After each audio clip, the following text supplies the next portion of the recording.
Hello again, whiskey friends. We are live from the Norseman Lounge. I am hanging out with him because it's air conditioned and I can smoke. So we are going to be having a fun Whiskey Wednesday with all of you guys and gals that are joining us tonight. We're going to be joined by Haze Gray cigars. Now, Rui and Pedro are brothers that started their own cigar company, and we'll get into more of their story as we go in. And if you've got your Bull Run pick and your walleye pick, go grab them because that's what we're going to be drinking through while smoking as well.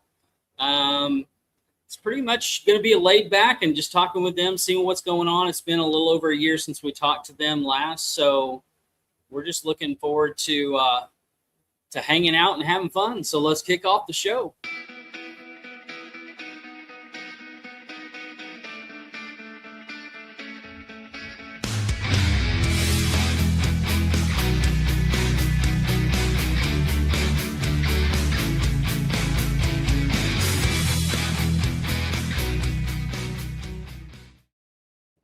Welcome back, everybody. It's so good to be back with you guys here on Wednesday in air conditioning. It is hot as balls outside. There's no way I'm doing that outside today. But we do have special guest Haze Gray Cigars. They're out of Pensacola, Florida. And these guys' brand have just kind of really taken off over the last year. I'm excited for you guys to meet Rui and Pedro, and their Rui's wife, Val, is usually here, but she had another engagement tonight. So we get the brothers to hang out with tonight and drink some good whiskey. So again, if you guys are got the Bull Run and the walleye, go grab them. That's what we're going to be doing. And let me bring in the vacation man himself. Everybody loves to see his face and his smile.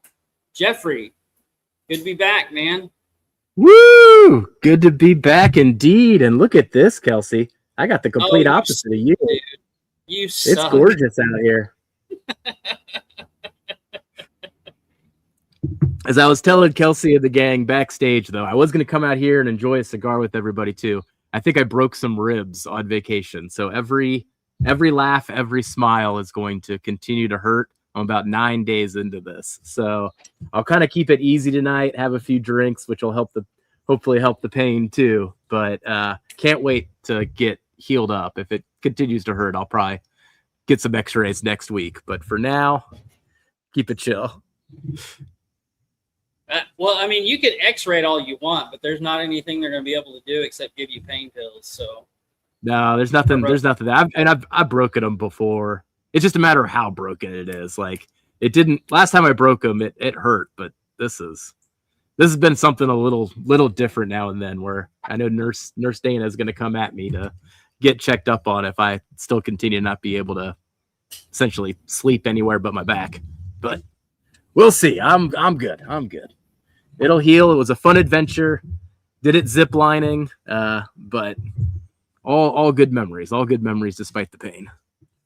Yeah, man. It's we missed you last week. We had a lot of fun with Marty Party. So good time, good whiskey, and so looking forward to some more. Let's bring on D-Rail, see what's going on with him, and then we'll bring in on our guest. What up? What's up, buddy? Not much, man. It's been a long last few days, so much needed beverages will be drank tonight.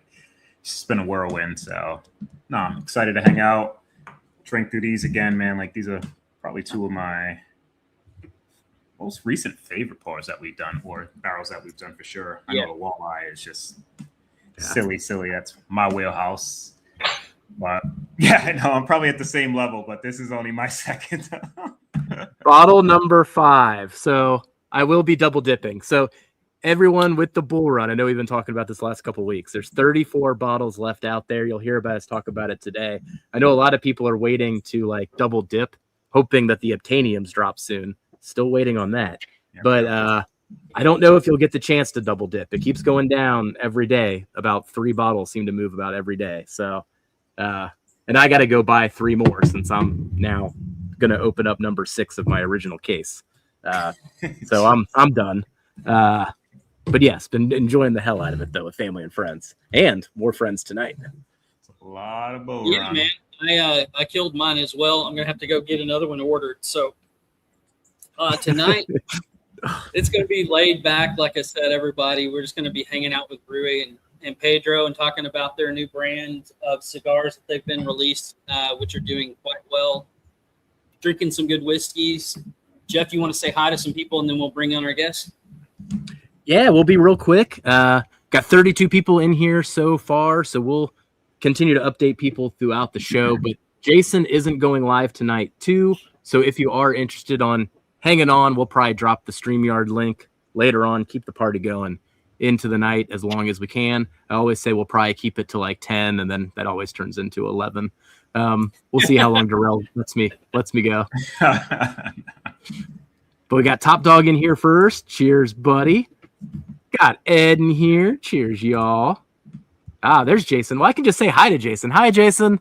I know you're like right around the corner there. What's Diamond up? Dave's. Hey, there he is. Diamond Dave's in here. Man, that guy's got some moves too. He can like dance like Michael Jackson. Oh, yeah. He wishes he could move that way. His old body won't let him do that anymore. Can't do it anymore. top Chivy's in here. Joe, who is in second place on the who can drink the most bull run bottle competition. Oh gosh, I am going to be laughy tonight. This is terrible, actually. Marty's in here. Cheers, Marty. William's in here too. Cheers, Ghost. I got Gunderstruck in here. Cheers, Eric. It was good hanging out with you the other night. And Val's dropping in to say hello as well. Hey, Val. Oh, little FOMO. It was good hanging out with you last time. This time we get Pedro, though. All right. Sugar Kitty. Cheers. Katie Turk. Man, good to see Katie in a few weeks. Roger Reese. Welcome. Yeah, I got a great crowd in here tonight, everybody.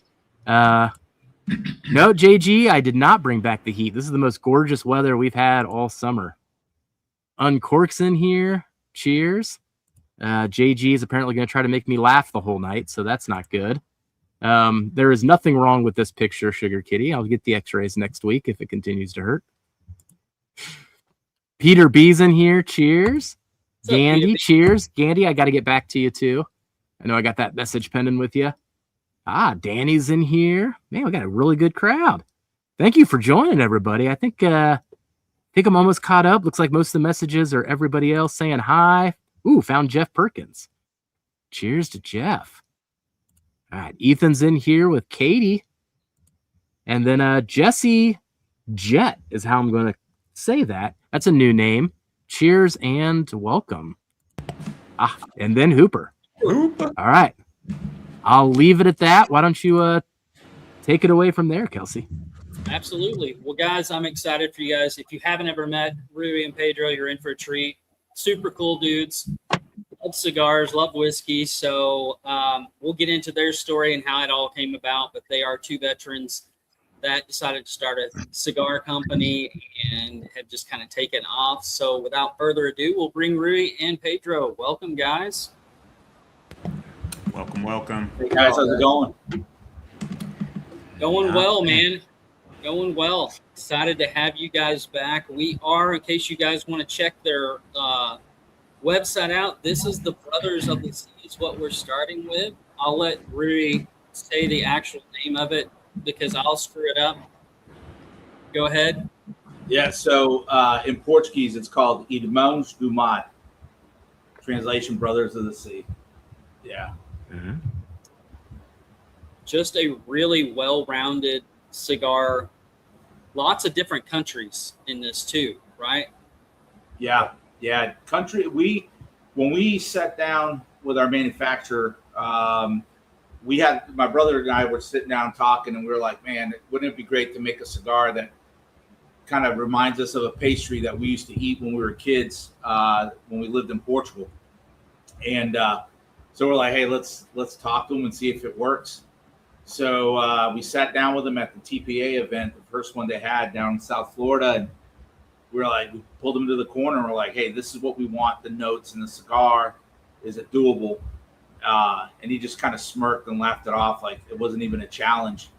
And And so he went to work, and we went down there to his house in West Palm, and sat down for about a day and a half, and he would just roll little fumos, and we would drink and smoke. And next thing you know, we left the house that Saturday night or Sunday early morning, went back Sunday morning, and he already had them rolled, ready to go. And we started smoking, and we're like, man, this is it. He nailed it. And so it's got a Brazilian Apiraca wrapper with a Portuguese binder from the islands of Madeira, off the coast of Portugal. And then it has Canary Islands, Spanish tobacco, and Zimbabwe with Esteli as well. Yeah, this is a very complex cigar, but it's very nuanced in its complexity to me. Like there's little nuggets throughout the smoke that you get that's just really pops out to you. What's the flavor profile you were chasing? You said that he was able to find it, but what was kind of the instructions that you gave him on that? We wanted a little bit of like a custard taste, definitely cinnamon, because when we were growing up, we would just eat the pastry by itself, and then as we started getting older, we started learning how to work a microwave. Our dad taught us how to sprinkle a little bit of cinnamon on top of it, stick it in a microwave for a few seconds, pull it out, and it was even that much better. And so my brother was like, hey, wouldn't it be great if we could add like a cinnamon flavor to it towards the end? And he did. He ended up making it to where cinnamon and coffee, because that pastry, you gotta eat it with a coffee, with an espresso or cafe con leche, or so. You have espresso notes, the custard, a bready taste, and throughout the cigar, it really takes you like on a roller coaster ride, because you get a little bit of pepper to it, but you know it's there, but it's not overbearing, So that's Jason just said that. He's like, I've never gotten black pepper in like a nut note for it, like a roasted nut note. So that's funny. Well, for everybody that doesn't know Haze Gray's story, do you mind just telling everybody kind of how you guys got started, and then we'll move into the cigar and the whiskey a little bit? Yeah, no problem. Appreciate you guys giving us the opportunity to come in and tell our story and talk about our cigars. But I started smoking cigars in '96 when I was in the Navy, and just started kind of dabbling in cigars. And then about 3-4 years ago, I started really nerding out, right? Found YouTube, found some videos and podcasts, and just started kind of watching and trying to learn as much as I could about cigars. And about 3-4 years ago, I went on a cruise and signed up for a tour at a cigar factory down there. Don't know which one. It was in the middle of a neighborhood. And so I started, we went through our tour and started watching everybody make the cigars and rolling cigars. And I was like, man, this is freaking outstanding. So we got back on the boat. The rest of the trip back to the U.S., all I did was research how to start your own brand, and really started nerding out, I guess you could say. And my brother lived an hour. We grew up an hour south of Boston, and so my brother was still living up there, and he would come down every winter to spend winter down here with us. And I started talking to him about it and just kind of dropping a bug in his ear, because I knew I wasn't going to be able to do it by myself, right? And so once the first blends came out, I went ahead and shipped him a sample pack, and I was like, just try these out. And he loved them. He was like, man, you got something here. So he went back in March or April, he went back home, and he's like, I'm going to go home. I'm going to sell my house, and I'm going to come back, and, we'll get this thing going. So April 1st, we launched, and by the middle of July, he had sold his house, and he was already living down here in Florida. And we just teamed up, and we've been rocking and rolling ever since. What year was that? 2024. Okay. Nice. Yep. Yeah. That's awesome. And it's, one of the things that when you look at their lines, I put their website up there for you guys if you want to check them out online. But they've got a bunch of different blends. I know that the ones that we tried when we were there was the Brotherhood, the 1996, and then of course my all-time favorite still is the Admiral. But I'm excited to try this other new one that we're going to try in a little bit too, because I think that might end up being the one that beats the Admiral for me. Yeah. But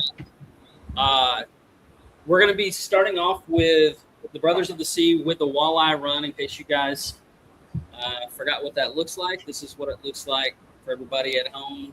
Of course, there's my favorite picture of the whole thing. Daddy. You look like you're broadcasting from a potato here, Kelsey. Let me show the bottle. There you go. Yeah, here's the Walleye Run. And just to give background on this one, if everyone's not familiar with it, but this is coming out of Michigan from the same producers of New Holland beer. So that's who makes the Walleye Run. And then this is a malted rye. And then here's the sticker. I'll just show it here. We always do every year an inappropriately named rye. So this was the casting couch rye. So we're kind of reenacting the scene from Seinfeld for that sticker there with the Friends couch in the background too. So there's a whole bunch of little Easter eggs going on, but always having fun with the stickers. Yeah, man. So if you guys want to pour up the Walleye Run, or if you may already have it poured, one of the things that I like about this balance between the two is the sweetness of the whiskey with the complexity of the cigar.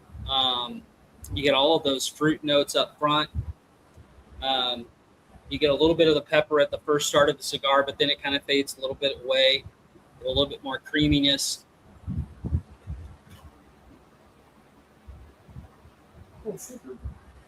Yeah. Now, is Walleye a new brand for you two? Have you heard of that brand before this? The Walleye Run? Yep. Okay. Yeah. So I'm in a Mardi Gras crew. Excuse me. I'm in a Mardi Gras crew here in Pensacola. Huge bourbon guys. And so we were at an event. I forget where we were. But yeah, everybody brought a bottle of bourbon. And Walleye was there. And Nice. it was awesome. I think that was one of the bottles that was polished off. I mean, that thing was floating within an hour and a half. You know, everybody was gravitating to it. Such a unique profile, man. Once you have it, for the first time, it kind of like wows you because you never really had anything like it. Like, I still don't know. I think the closest thing to this is maybe like Driftless Glen Rise in terms of like profile aspects, but it's super unique. Yeah. I love this bottle. I really the comparison to this is why I picked this one. I didn't even realize it, but both of these end in runs, so I don't know. But I just wanted something to accentuate what I was tasting with a cigar. This is very complex. Like, it would be like I smoked this for the very first time when you guys released it, and I just drank water with it. And it's like you said, it's kind of a roller coaster. But with this particular whiskey, man, it actually makes the whiskey taste a little sweeter than I remember it being, which is interesting. Yeah, it's a little bit, those fruit notes and the sweetness notes really come out a whole lot. Yeah. And to be quite honest with you, I personally, this is the first time that I'm actually pairing anything with either one of these cigars. Because in my weird head, I like to smoke the cigar about 5-6 times before I even start pairing it with anything. I want to smoke the cigar for the cigar, right? I want to make sure I'm picking up all the notes that I'm supposed to be picking up, and then I'll start venturing off and start pairing with bourbon, whiskey, wine, and so tonight is actually the first time I'm pairing anything with either one of these cigars. What do you think? I'm loving it. That's really good. Yeah. It's a little bit on the sweet side, but like I said, I think the cigar balances that out pretty well. Yeah. Once you get past the first third of this thing, it gets a little bit creamier. The mouth feels really good on it. But you still get all of those flavor notes from the whiskey hanging on in the finish as well. So I don't remember where it's much brown sugar on the wall line. So it's got to be loose. Is he doing brown sugar on are you guys What do you guys getting think of this particular pairing then? Yeah, what are you getting off the pairing? I'm getting definitely a sweetness. It pulls more of the sweet notes in it. But I also was getting like more of a pepper. I was tasting more of the pepper of the cigar when I first took the first sip of that. I was getting more pepper out of it than usual. Yeah. Same thing. I'm getting a little bit of the spice and something I'm tasting right now in the cigar that I haven't tasted, and this is the first time I'm actually tasting it in the cigar. Getting a little bit of earthiness out of the cigar right now, which is kind of wild. But it's good. It's still, I mean, I'm really enjoying it. Yeah, man. Jason was just mentioning, he was asking me, do you guys get any brown sugar notes coming through at all on the pairing at all? From the cigar, or are you talking about the whiskey for them? The cigar. Because I don't remember getting brown sugar off of just the walleye. Yeah, I don't get it off the wall. Yeah, I'm not getting any brown sugar off the walleye. Maybe it's just your palate. Jason's broken. Jason's broken. Well, I mean, he stays broken. It's all right. So, Ruby, you guys are on a few different places now that people can go check out your cigars as well, locally and in other shops. But what are the plans as far as the future goes, other than just trying to get into more brick and mortars? Or you guys, what are your plans? Yeah, right now it's all about growth for us. Our number one goal is to get into as many lounges as we can, and that we're succeeding right now. I think right now we're in 45 locations, with two of those locations being e-commerce. So it's kind of helping us out because we're not in every state, right? So folks that are in Wyoming can actually pick up our cigars. We no longer sell cigars. I think the last time we met, we were selling our cigars on our website. But we kind of sat down and kind of looked at our options, and we figured, hey, we're going to pull the sales off our website and really just start pushing all our traffic to our partners, our retail lounges, and the websites, just to give them the opportunity to sell our cigars and really have everybody focus on them. So definitely growth is one of the biggest things. We're also focusing a lot more on private events. We're doing quite a few now, being that we can roll. We do, weddings and corporate parties, private functions. We'll roll, we'll cut and light cigars there for the guests, and that's really a good time. I mean, you want to talk about nerding out. Just sharing the information that we have and the knowledge that we've gained over the last 2-3 years it's been awesome to share.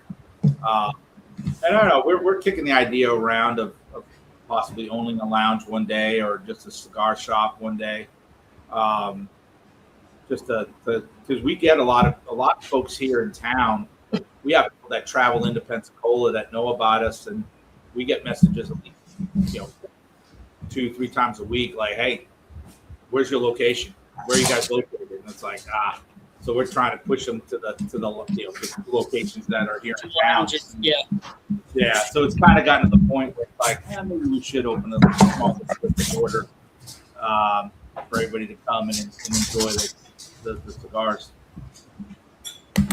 And you guys are, I don't remember where I saw it, but I'm pretty sure I saw it, that you guys were like rolling cigars for like weddings and things like that with for the bride and groom. Is that as well?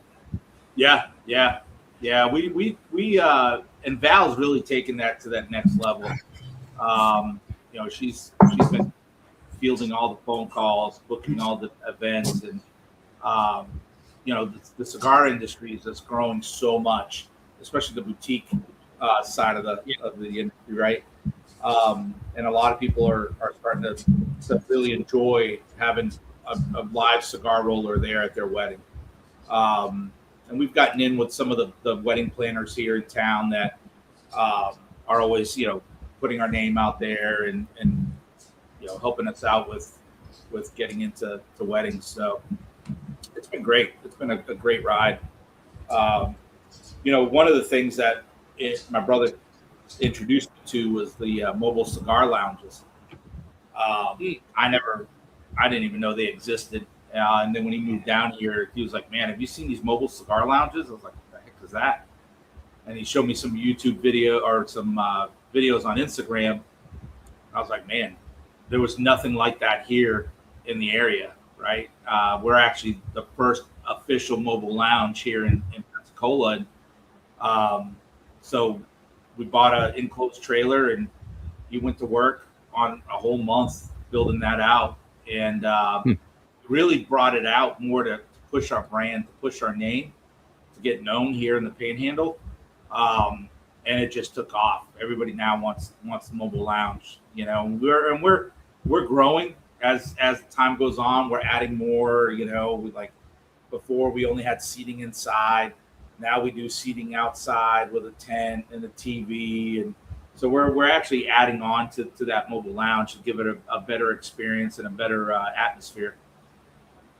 That's awesome. I mean, where you guys are at, I'm sure that works really, really well. The weather's pretty much nice, and I'm sure in the summers and in the falls when it's not too, you don't get too awful cold in the fall and winter there in the Panhandle. So I'm sure you get some rain, but that's awesome. I've seen a couple other places do that.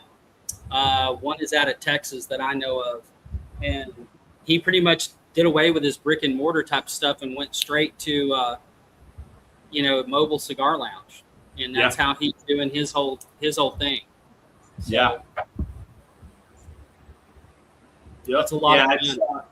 And I've seen it the other way around too, right? There's a cigar lounge in Texas that started out as a mobile lounge, and now they're, they bought a building and they started their own cigar lounge, but they're still holding on to the mobile lounge. And I've noticed a few cigar lounges that are doing the same thing.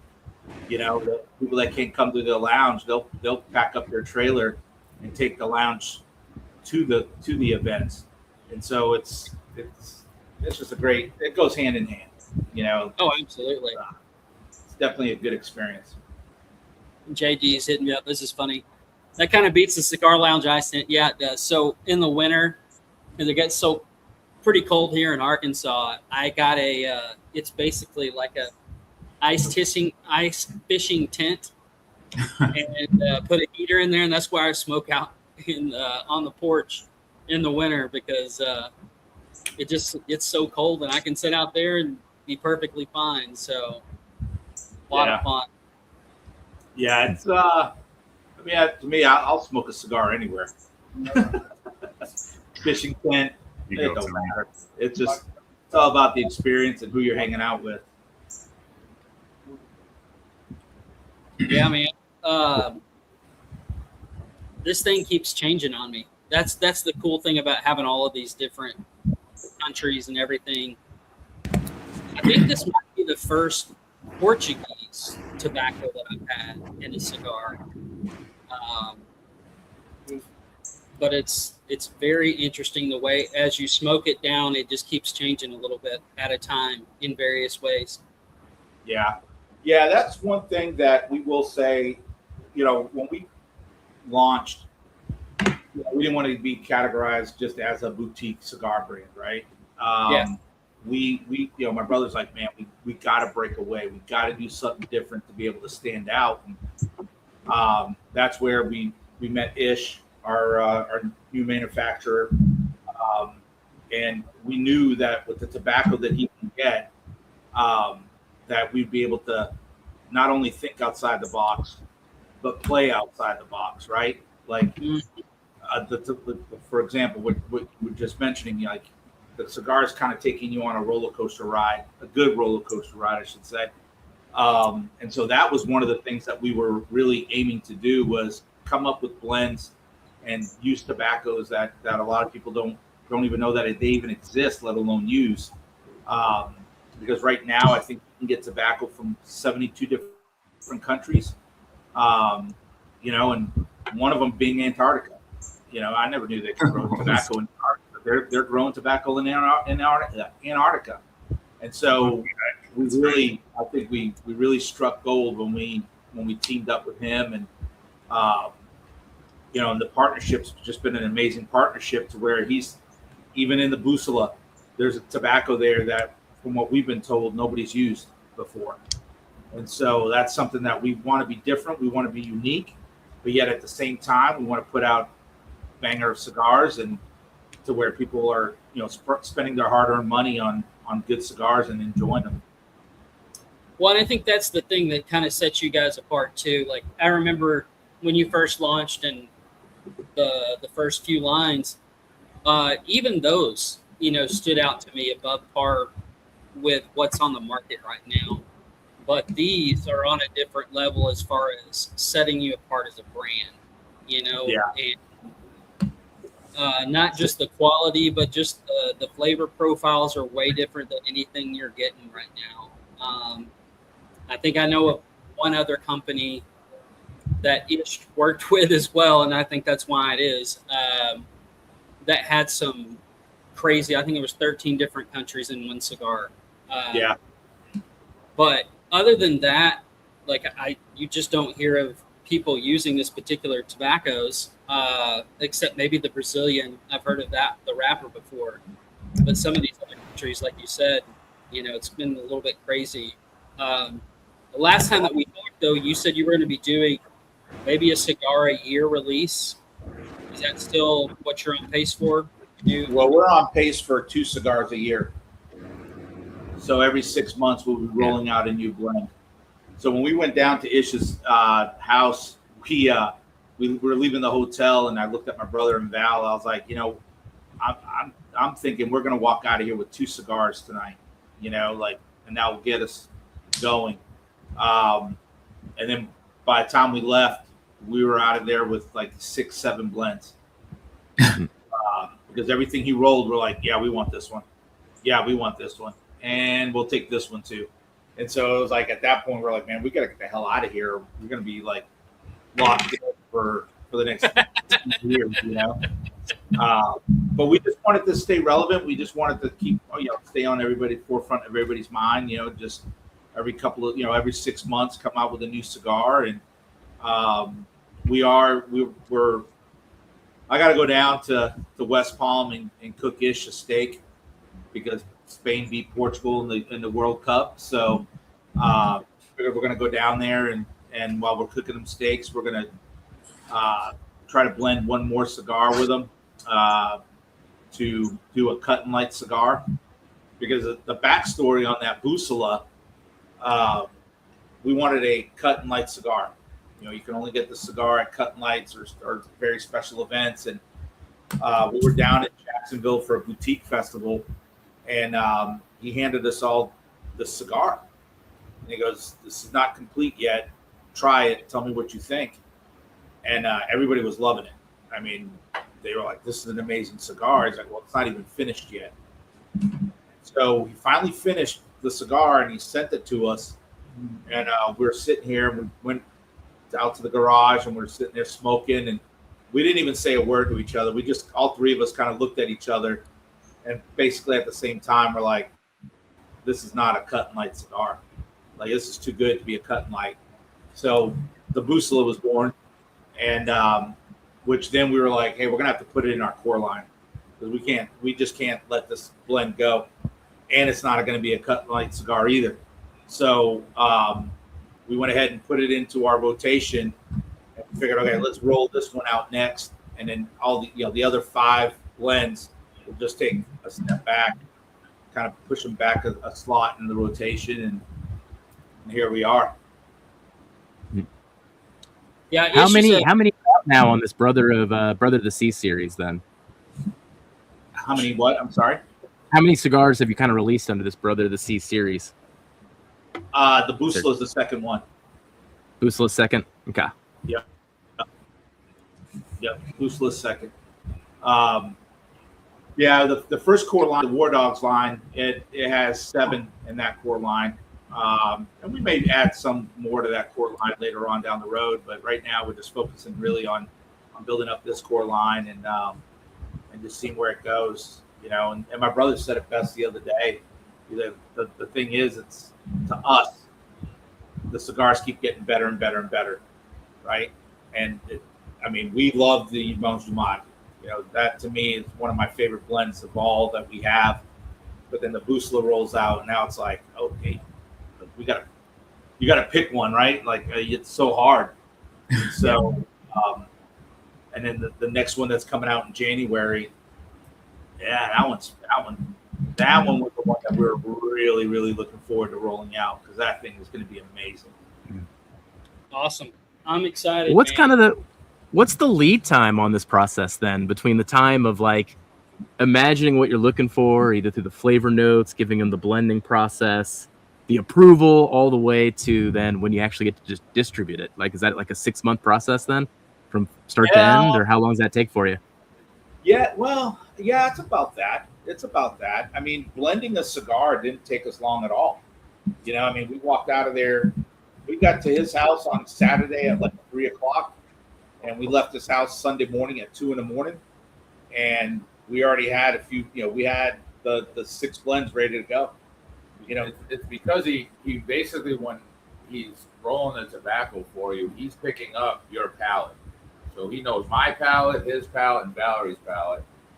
So every time he was rolling a different cigar, a little fumo, he would, listen to us, look at our facial expressions, and he would know what we're looking for, what we want. And then he comes out with another one. Like we say, it just keeps getting better and better. Valerie's over there on a notebook just writing notes. And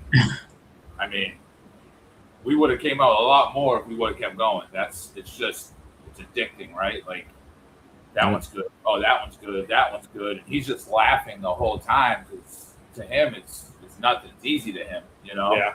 So he just basically studies you and knows your palate and knows what we're looking for in cigars. Like, we'll be like, hey, we want a spice bomb. We want a good uppercut to the face once in a while, and boom, done. And you smoke that thing, and you're like, yep, this is it. So it's a blessing having him, definitely. He knows a lot about tobacco. He's been doing it for so long, and having the exotic tobaccos that we have now in this core line coming out, it's a game changer to us, we believe. Yeah. It's definitely a game changer. He's just a mad scientist. And then from there, really, he really is. Yeah. He really is. And then from the process, it's more along. The rest of it's on our shoulders, right? Coming up with the name, coming up with the band, coming up with the box design, and that's why we did it every 6 months, because I feel like we're comfortable with that time frame. Basically, we don't have to rush. It's trial and error. Coming up with the name, coming up with the band. We've always said it from the get-go. We want to tell our story through our cigars, right? So the first core line was a lot to do with my military career. This core line is going to be a lot more talking about our heritage and telling the stories of us growing up, both in Portugal and the United States. And so with him, we can do that. So it takes a little time to come up with the boxes and the bands, because you think it's great, and then you go back 2 days later and you're like, man, what the hell was I thinking?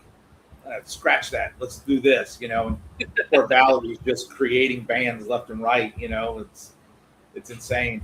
But yeah, and the good thing with working with him too, and I know I can talk for my brother on this one too. He's always got our minds going. We don't rest, right? Like, I tell this story all the time. I was getting ready to go to bed, and I put on YouTube, and one of the videos I saw was 50 50 interesting things about the state of Massachusetts. So I'm like, that's where we grew up. Let me watch this. And one of them was they grow tobacco out in the western part of Massachusetts. So I immediately text message Ish, and I was like, how come I'm only finding out now that they grow tobacco in Massachusetts? I live there, and I grew up there. He goes, you never asked. So now it's like him and I will sit there, and we'll see a country, and we're like, hey, how's their tobacco? Do they grow tobacco? And he'll tell you it's garbage or it's great, but it's hard to get, because that's one of the other things that we don't want. We want to make sure that the tobacco that we get, we have enough for 10 years, right? We don't want to be creating a cigar that everybody loves and then turn around and be like, sorry, wow, it's gone. So it's a lot of planning and making sure that, from now to 10 years from now, we have enough to be able to keep producing the same cigar in and out. Very cool. Well, shall we get into the second pour for tonight, Kelsey? Let's I'm do it. getting attacked over here. Sorry. Like, I'm having to mute my mic with the youngest ones over here going crazy. You're good, buddy. Already had my second pour first. So, well, this is the second one we'll explore here. Why don't you give them a little background on the Bull Run, Kelsey?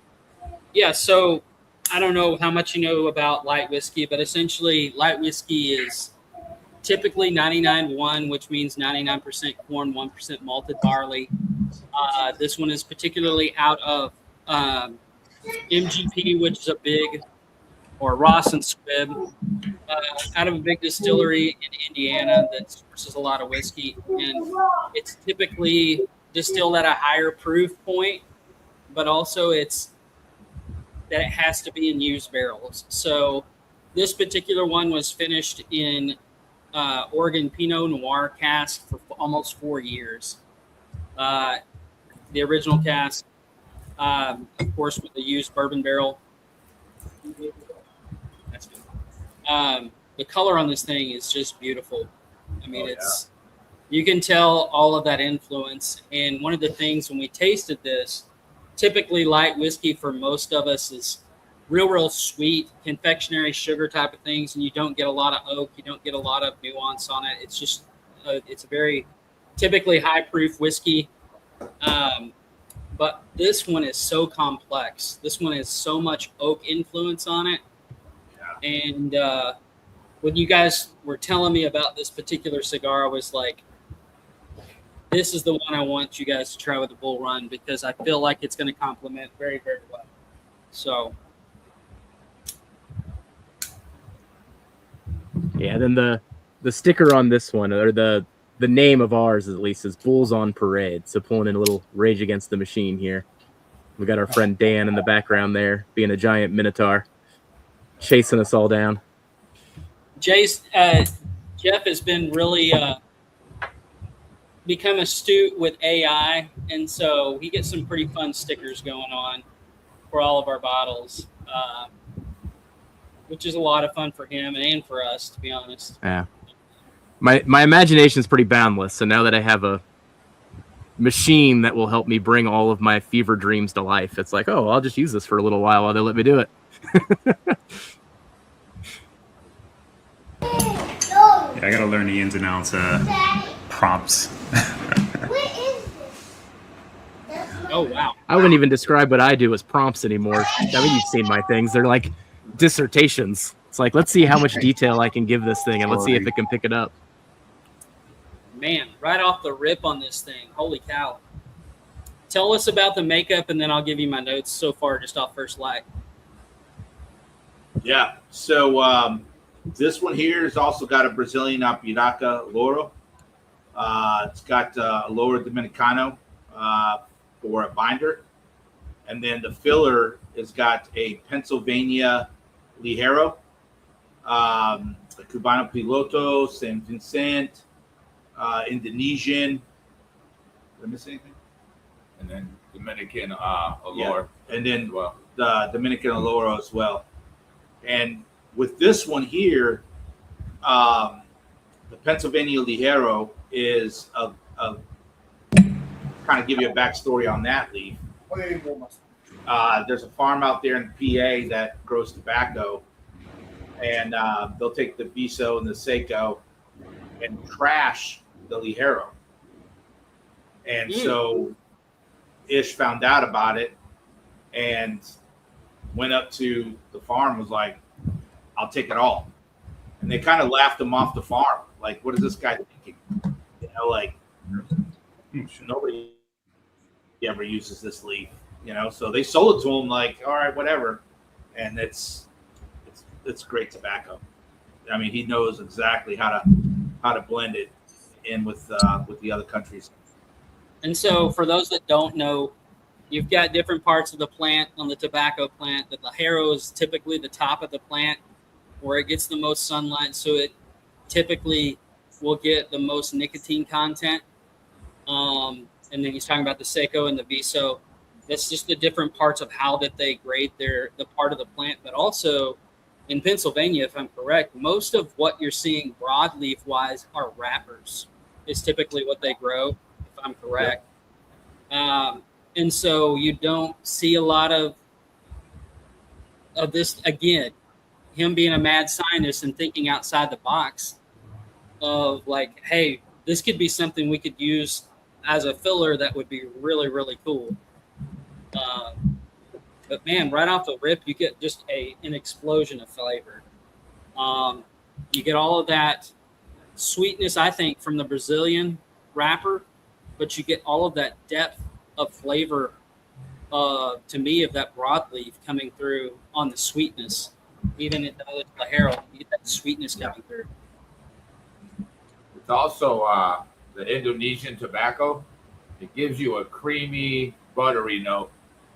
That's basically what the Indonesian tobacco is used for. It's to get that butteriness and that creaminess out of the tobacco, out of the flavor. So you'll get into that in this cigar as well.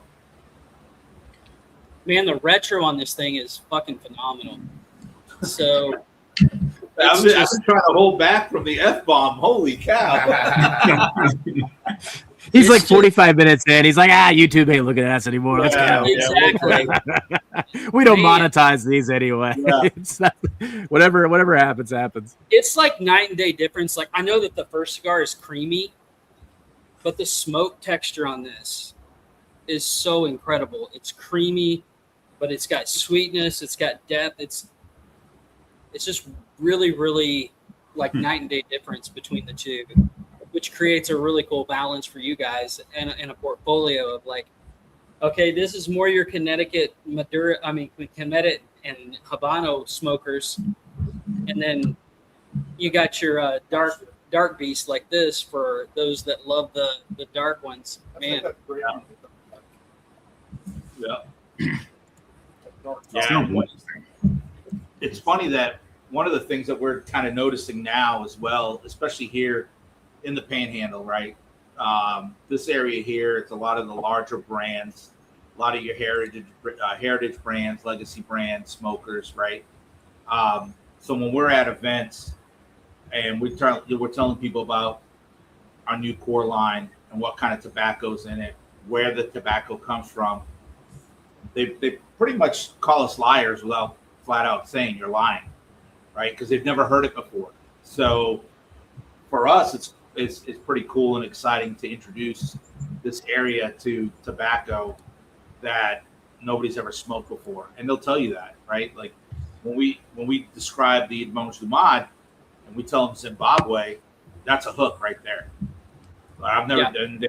They all say the same thing. I've never smoked Zimbabwe tobacco, and so to us being here in the Panhandle and bringing out what we're bringing out, it's a great feeling. It's just we got to kind of educate everybody and say, no, that really has Zimbabwe tobacco. It really has the Portuguese tobacco. In Portuguese, Nobody's used that cigar. What's interesting is one of my best friends is originally from Zimbabwe, and his dad owns a farm, and he was actually like, they grow tobacco like crazy in Zimbabwe. Yeah. And a lot of it had been used for, obviously cigarettes and things like that. But I'd never smoked Zimbabwe tobacco, but like you said, but I did know that they grew it. Still a hero too, the Zimbabwe. Mm. I smoked like 3 cigars in my life. It's like one a year. Yeah. We reel them in every once in a while. Man, this has like almost a savory note on the retro. Like almost a meaty type of savory note to it as well. What's interesting is the pairing of that with this Bull Run. I don't know if you've guys tasted the Bull Run yet with it, but it kind of adds to that state like wine and beef together. You know, it really complements each other. You nailed it with this pairing. Yeah, it's really good. And if you want to get we got valid 34. bottles, there's still Yeah, we got bottles. 34 left. And the way that we're talking with the pick team, there's going to be 6 less of that soon. Everybody else needs to go double dip. So This are was getting down. This was an unusual yield for us. So typically, our bourbon releases or rye releases are about 150 to 180 bottles. These Pinot casks are so large that it's like 240 bottles. Yeah, So- it started with 250. It's a bigger yield. So typically we typically sell out our bottles within the first 2 or 3 days. But we had so many bottles because of the way that the casks were so big. But that just means that Val you don't have to worry about saving her in. You can just buy her a bottle. There you go. Yeah, I think she deserves it. We definitely need to get a bottle of that. That's spot on right there. Yeah. Good job. Yeah, this was a fun one. I mean, 18 years. It's our oldest pick so far, and especially with that long finishing on it. It got that sweetness and barrel influence. I'm interested to hear. I wonder what's coming out with the cigar, Kelsey. I'm starting to get jealous because tonight was supposed to be the night I was pairing this. What's coming out of the light whiskey? Is it the fruits? Is it the sweetness? Is it more of the oak? Like what is it accentuating? So this cigar, the way that the tobacco's blended, it kind of tames down a little bit of the oak profile that comes out on it, but all of that richness from the Pinot comes through. Like the fruit part of the Pinot really shines on this, and it's just that balance of sweet and savory between the cigar and the whiskey. But I will say, if you guys do get a bottle of this is like my go-to cigar trying pairing first, because I have yet to find a cigar other than super light Connecticut's that just doesn't pair well with. It's got so much depth of flavor to it that it really does go well. And one of the things that I will say is that on the next live that we have giveaways, I'm going to do a 5-pack giveaway of these for anybody that contributes, because I want more people to be smoking these things. Because I think that once you try it, you're going to see what we're talking about. If you smoke cigars at all for any length of time, it's a completely different palate experience for you. What is your suggestion then, especially with the online angle not being there anymore? Like someone like me, I think you're in Ohio, but how do I figure out where to go in Ohio or in my area to find Haze Grays? Yeah, so you go to hazegraycigars.com. You scroll all the way down to the bottom. It says authorized retailers, I believe. And then you can click on each retailer that's there, and it'll take you to their website, or it'll take you to their location. So it'll be listed on our website. Oh. All right, got it. Yep. And then I think I was going to put this up so everybody can kind of see it. If I can figure out how to do it.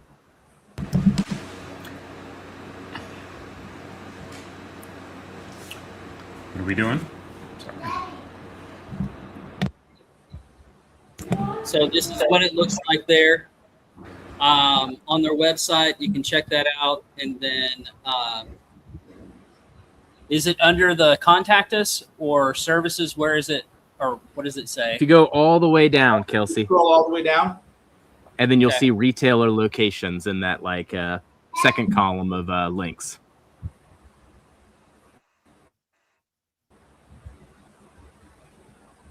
Yeah, I guess it makes more sense to like share the screen, Kelsey, rather than me just like sitting here clicking away for my own education. There we go. But yeah, they're retail locations. Okay. Yep. All right. Well, it is pretty cool. I mean, gosh, I think it's been now maybe a year and a half. I think it was last summer that we had you on. But even looking at your website and your offerings, I know I think you had 4 at the time, and now it looks like you're up to 8 in your core line. I don't think the 1982 or the other dated product was there last time you were on, the 1996. Yeah.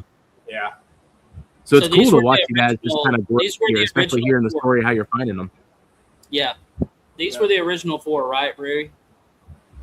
The Brotherhood, the Admiral, the 96, and the 82 were our first releases. Okay. And then the Patriot, that was my brother's idea. That was one with our first original manufacturer. That was the one blend we had left. And my brother's like, we need to do something for the service dogs and the veteran community, first responders. And so with the Patriot, we donate a certain percentage of each cigar that we sell. We'll donate it to the charities that we've teamed up with. And so right now we're actually talking to a company out of Palmetto, Florida that provides service dogs for both veterans and civilians.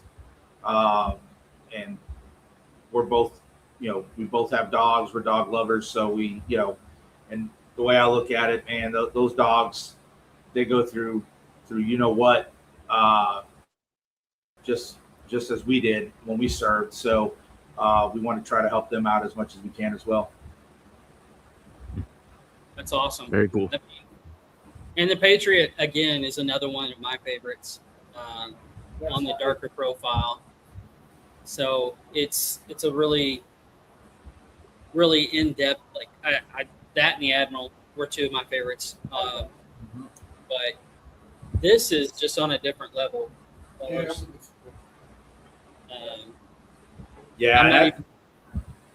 And that's something that a lot of people have been telling us. They're like, man, the Busla is so much better than the Brothers of the Sea. And I think we've only had 2 people that have said the Brothers of the Sea is actually better than the Busla. And that kind of shocked us, because a lot of the reviews that we're getting back is everybody's saying that the Busla is probably the better one of the 2. I just think it's a little bit more complex, but to me, I love the Brothers of the Sea. Like, that's a really like any time of the day type of smoke for me. Whereas I feel like this is my after dinner cigar. It's got so much flavor and so much depth. I want to smoke this at night where I can sit down and just sit with it. But I like how the rapid, I like how dense the chest of the And it ramps up too. It ramps up throughout the cigar. It goes up and down. And that's one thing we enjoy about our cigars is that, like, not bashing legacy heritage, but like, at least for me, when you're smoking those cigars, you get 1, 2, maybe 3 notes the whole way through the cigar. It's always that same profile, where the way we're blending our cigars, it's a roller coaster ride, and that's what we enjoy, is different flavor changes throughout your whole cigar. You'll get some sweetness, some pepper, and then all of a sudden you go back to the sweetness, and then you'll throw a big spice bomb or anything different in there. It's always different. You're always intrigued by the cigar. You're always interested on what's next. And that's I would say that's one of my things. Like, there are times when I want a linear cigar and I like that profile and I want to smoke it. But the way that a cigar is made, handmade, when you're using that many tobaccos, that's what you're going to get. You're going to get this constantly because you're rolling the leaves. You're getting different parts of that leaf every time it goes around with the wrapper, how the wrapper influences, with the binder and the fillers on the inside. So, man, I think you maybe kick the Admiral here on this one, fellers. Oh, you think that one's pretty long? Mm-hmm. Nice. Oh, sorry, getting attacked again. It's just there's so much going on this. It's hard to pinpoint at any given moment like what you're experiencing, and that's kind of what we were talking about, with this. But what are you guys thinking about the pairing? You said this is the first time you paired the Brusillo with something. What do you think about the Bull Run? I love it. Yeah, It's really good. we're definitely getting a bottle for the TPA. That's for damn sure. Yeah. It's good. It really enhances the cigar. Very cool. Definitely some sweetness. More sweetness. Well, we talked about a little bit about the future for you guys. I know you said you've got TPA event or TPA Smoke Fest coming up. What are some of the other events, if you're in the Florida area or near Florida, that maybe we could tell our people about to try to find you guys? Yeah, so in Florida, of course, we have the TPA event the first weekend in October. We have, they picked Pensacola to be the location, being that it's in our backyard. We've been helping them put the event together. It's going to be a great time. I think right now we're at 20 cigar brands. And then they have another 4 or 5 cigar accessory companies coming with food trucks, DJ, all that, raffles, goodie bags. There's going to be a rolling class. There's going to be a pairing class. So it's going to be a great time. And then after that, in Florida, the biggest one is where we're actually we're excited. I couldn't believe we got in, but we're going to be in Ybor City for Heritage Fest down there first weekend in December. So we're looking forward to that. I mean, that's going to be an amazing time. And for those that don't know about Ybor City and what it is, that's like the cigar mecca of the U.S. I mean, that is like cigar capital of the U.S. down there. Just a huge place, lots and lots of shops. But I mean, that's one of the places that's on my list to go in the next year, just to go down and experience it myself. I've never been down there, but I've heard incredible things about it. So that's huge for you guys. I'm excited. Yeah, thank you. We're pumped. With us too, it's not so much, we can't wait to go down there and interact with the consumers, because at the end of the day, that's what keeps us going. But then to see some of the other brands, get to talk to them, and because the cigar communities or the industry as a whole, yeah, we got our drama, yeah, we got our ups and downs, but for the most part, everybody gets along. We try to help each other out. But our main focus right now really is looking at larger cigar festivals. There's one up there it used to be in Rocky Mountain. Now I think they moved it to Wyoming. There's Oklahoma Smoke Fest or Oklahoma Fest, Smoke Fest, or Oklahoma Okie Fest, something like that. Yeah, they got weird names in Oklahoma, dude. Yeah. It's nuts. It is. And they got, there's one in the Poconos, and so that's there's one in Miami that we're looking at going down to. So there's a lot of large smoke festivals that we just want to travel the country and really work to get our name out there. We got our cutting lights too. Yeah, then we got our cutting lights. We're heading up to Pennsylvania, to North Carolina, South Carolina, Indiana.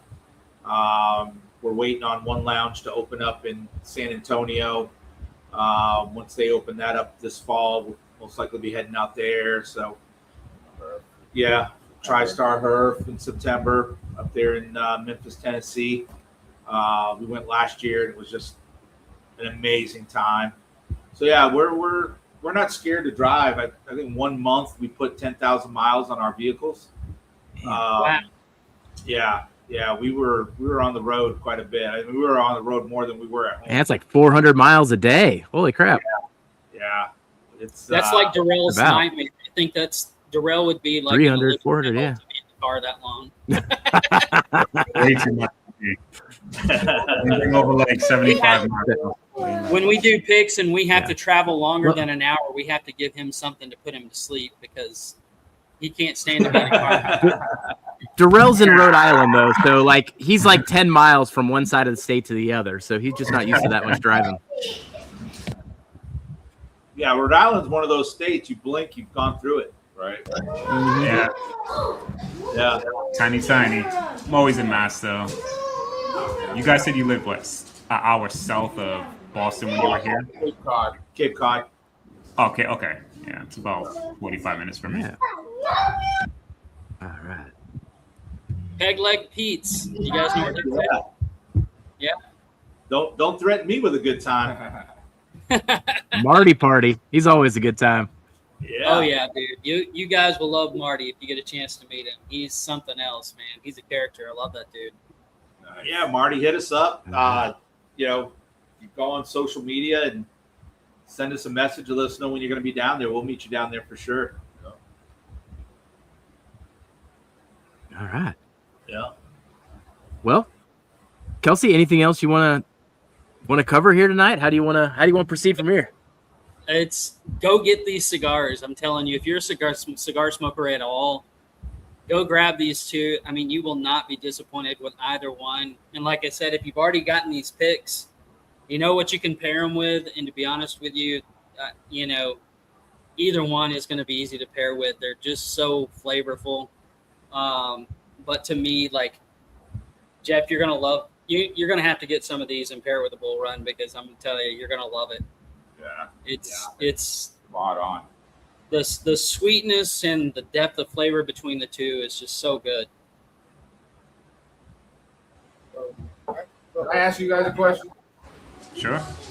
Yeah. How do you guys do the whiskey? Like, how do you guys do that process? Like, what do you guys look for in it? Like, the flavor profiles? Do you guys just come with ideas and then agree on certain ones, or? Honestly, in a lot of ways, it's not too different from the process that you kind of described as you were going through different blends and trying to narrow it in even. So what we're doing typically is going to the distillery and even drinking through different barrels.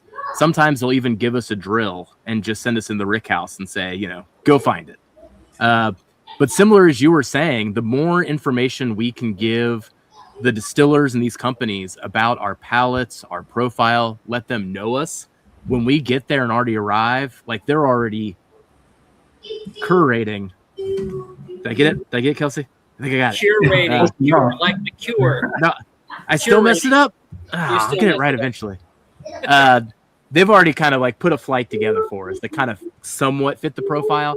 And then for there, at least for me, and I know a lot of the guys in our pick team kind of have same processes too, but I am typically just more worried about mouthfeel, length of the finish, consistent flavors from front to end. Like, I don't even worry about what those flavors are to start. If the experience isn't there, I don't care if it has like a good cherry note at one point. Like, it's got to have that cherry note front to end, or it's got to have some interesting transitions front to end.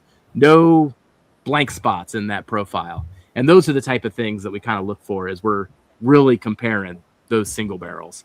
But some of our pick experiences, I mean, we might be at that distillery for 4 hours trying to find just that one barrel, which definitely ends up in a good time one way or another. We're all winners in that process. But it does get very, very similar to kind of that description that you had earlier about just trying to lock in that blend, or just trying to find that right single barrel that we do want to bring back to this community.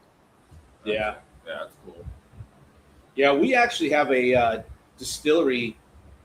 I mean, I say it's in our backyard. It's just across the state line. It's called Detling. Yeah, Detling. Yeah. Yep. Yeah, they're right Over here in Alabama. Yeah, Atmore, Alabama. Yep. Yeah. And I always thought it'd be cool to go up to them and try to kind of collaborate with them and come out with a a cigar blend with them. A whiskey cigar blend, I guess you can call it. Just kind of toy around, play around with it. I mean, Penelope did it. Why not them, right? That's the way I look at it. Oh, yeah. So, Detling I is gotta imagine. I was going to say, Detling's Too, a with- different beast. It's Yeah. I will say this. It's going to have to be a pretty stout, flavorful cigar to stand up to anything that they put out, because they use are they on 6 grain? They use, yeah, I mean, they got the oats. The oats in there is what came to my mind on that statement, Kelsey. Yeah. I mean, yeah, that provides a lot of mouthfeel, but you got to stand up to all those dark chocolate notes, espresso notes, everything that's coming through that's pretty darn rich when it comes to Detling. I mean, that thing is just thick and dense. And that brand's gone crazy, too. I mean, I used to be able to put Detling on the shelf here in Ohio, and now it's like, I see even on the secondary market sometimes. Like, they've done quite well for themselves. I'll leave you. I got a story real quick, but when Kelsey, Durrell, and I find whiskeys that we want to share with each other, we hand deliver them, and I'll put that in quotes. But that Detling bottle, like, that thing is like dense and indestructible, right? If you think of it, that is the only bottle that I've ever hand delivered to Kelsey that when he received it, it was literally sand. It shattered so much from end to end. I don't know what they did to that thing. They must have ran over it with a steamroller. Like, what the heck was that thing? oh my God. Of all the bottles that broke on contact, I was like, how that one? Yeah. We so the Mardi Gras crew that I'm in, we just celebrated our 25th anniversary, and part of the celebration is about 6 or 7 of us headed up to Detling, picked the barrel, and everybody got a Detling bottle with our logo on the etched in the bottle and everything. And you're right, you could do some damage with that bottle if you want to use that bottle. Oh, yeah. That thing is definitely a stout bottle for sure. Right? Did you drop it off a skyscraper, like in one of those like experiments, like when you used to drop eggs in grade school, see if they'd break? Like, how could you even break that thing? Right. Yeah. It's nuts. But yeah, man, if you want a cigar to go pair well with like a coffee flavor, that's the place to go. They have some rich chocolate and coffee flavors in their whiskey that it's just like on any other that I've tasted. But yeah, man, that's fun.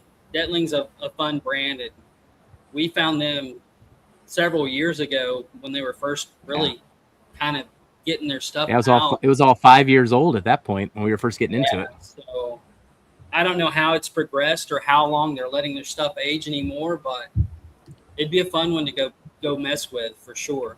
Mm-hmm. Yeah, we'll definitely. We just got to talk to our friend Brandon on that one. Mm-hmm. Yeah.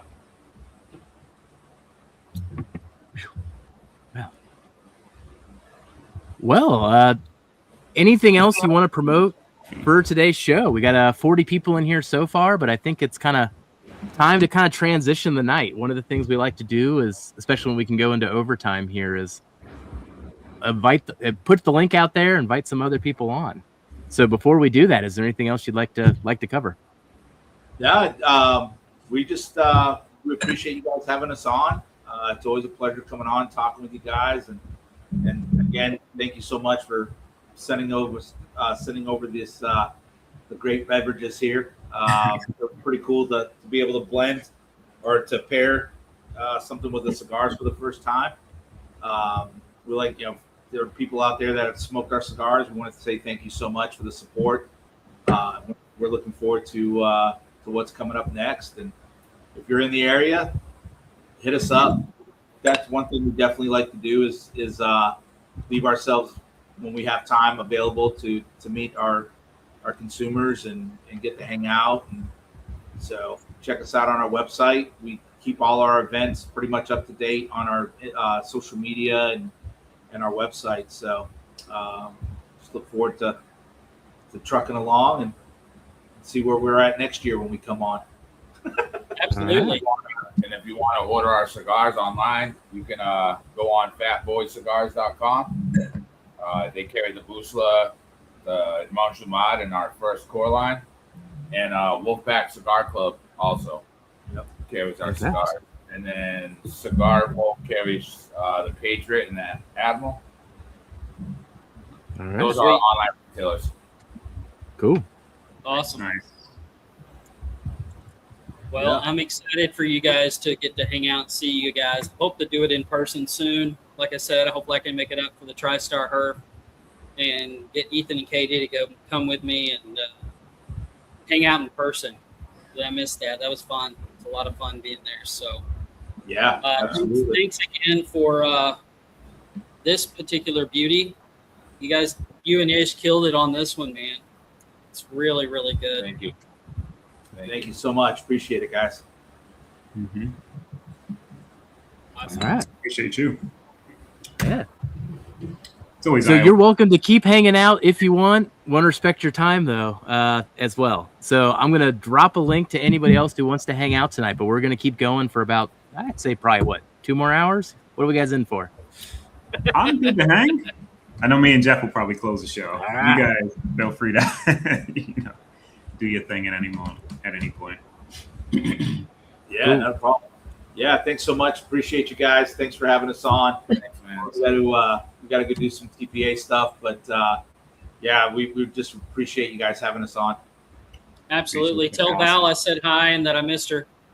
Absolutely, Well. sure will. You guys have a great night. Thanks, guys. See you guys. See you, Pete. Cheers, bye. Later. Oh man. This is a good one. I started blending some stuff. We're gonna keep this Oh, same. that was the- Drop this one, right? Drop this. Like Yeah, this. just dropped this one. Dropped it in the StreamYard here. No Jason C tonight, so no mash and drum, everybody. So we'll just keep the party going into after hours, and we'll keep it right here. We won't just go to Patreon like we do sometimes.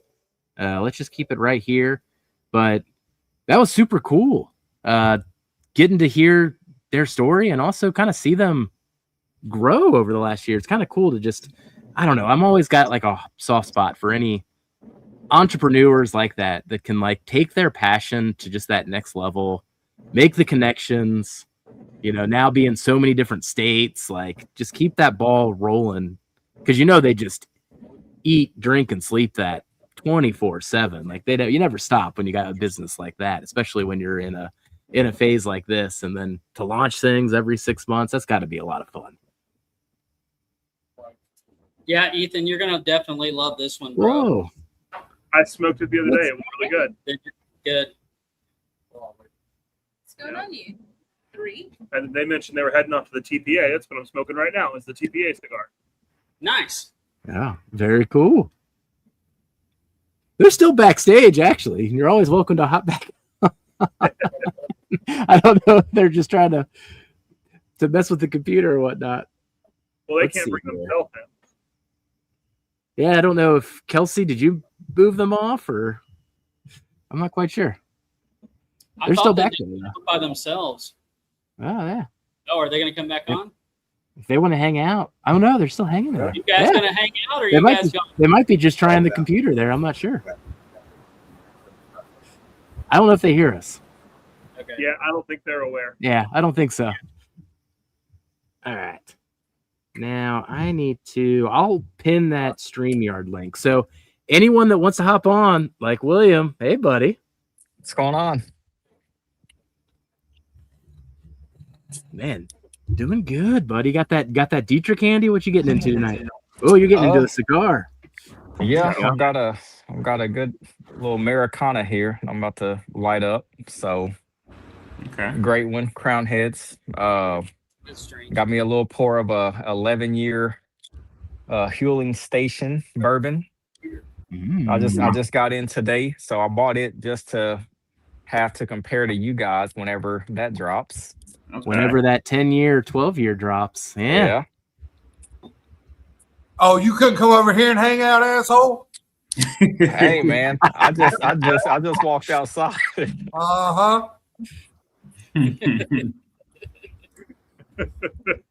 So I don't What are you wanna come doing over hanging there. off stream off screen at this point, Jason. Like, hop in. What are you doing? Yeah, Jason, I didn't There want we you go. messing up my palate. Yeah, stay on screen, Jason. You make Kelsey look young. That's all that wisdom. I turned 50 in November. Exactly. I still need to see some Michael Jackson moves again. That whole routine, Hey, he's I'm sure- he's going to the Fred Durst doppelganger event coming up. So Yeah, if I tried to do MJ today, like I did way back when, no, I'd have to have a whole new hip and everything. Oh, man. 50. Man, November, huh? Sheesh. JG was making fun of me for like houching over all night here, but you know what? I gotta be honest. Between the Advil I took off screen and then drinking some whiskey tonight, this is the first time I haven't felt every breath in about 90 days. So I'm feeling pretty good. Nice. Giving out too many hugs. Too many hugs, too many hard hugs. No, I guess I didn't tell the story. I told the story backstage rather than on screen. But there was we were at this all-inclusive in Mexico last week for the family vacation, but it was more adventure than I would say a vacation. There was no relaxation. There was just nonstop adrenaline, zip lines and that type of thing. But there was one point where some of the zip lines, when I say zip lines, it was really just a monkey bar on the wires. And they kind of had this challenge where it was like, let's see if you have the guts to go out to the highest point of the zip line and just drop into the water, 20 feet into the water. And I don't like heights, nor can I swim, but it's like, screw it. I'm going to do this thing anyway.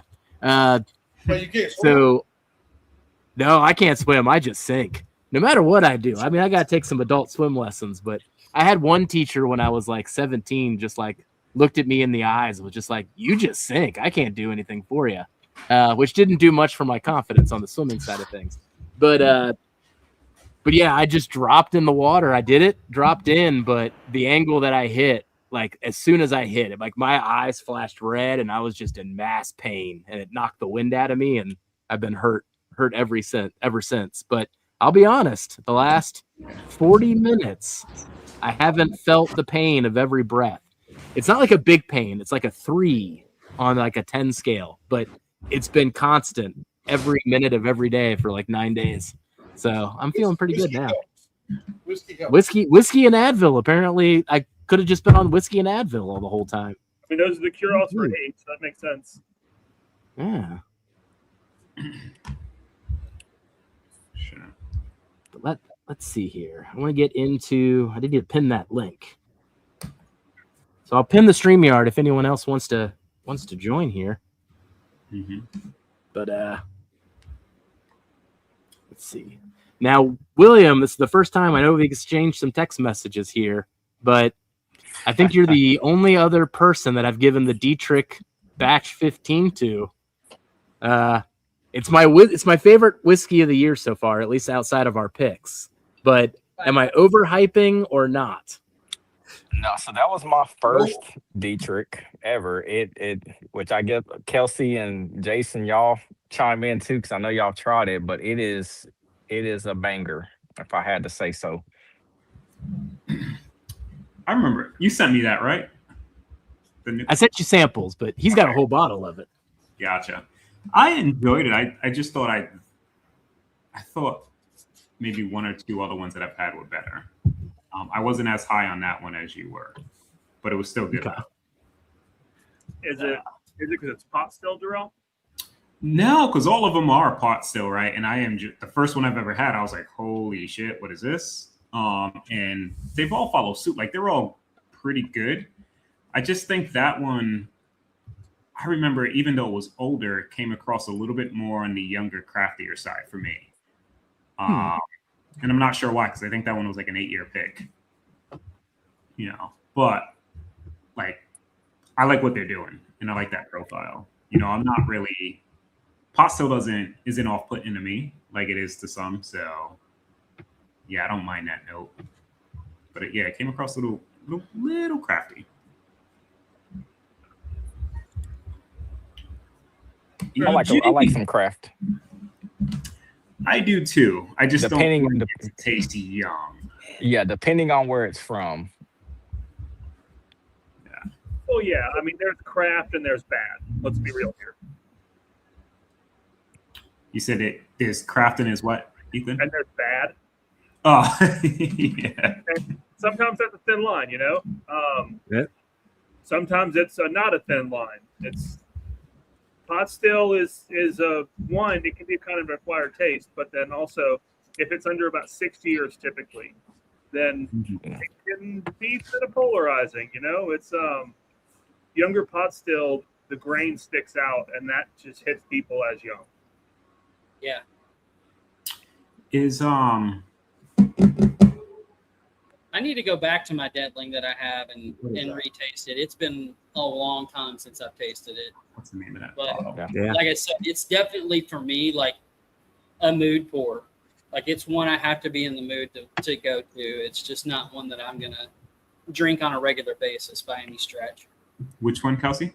They don't have it at Party Source anymore because otherwise I can't really get it anymore. And I see it on like Secondary and Unicorn for like 4 times that price that we paid for it at Party Source these days. And I know Brandon just did a pick, I think, of Detling over at Honest.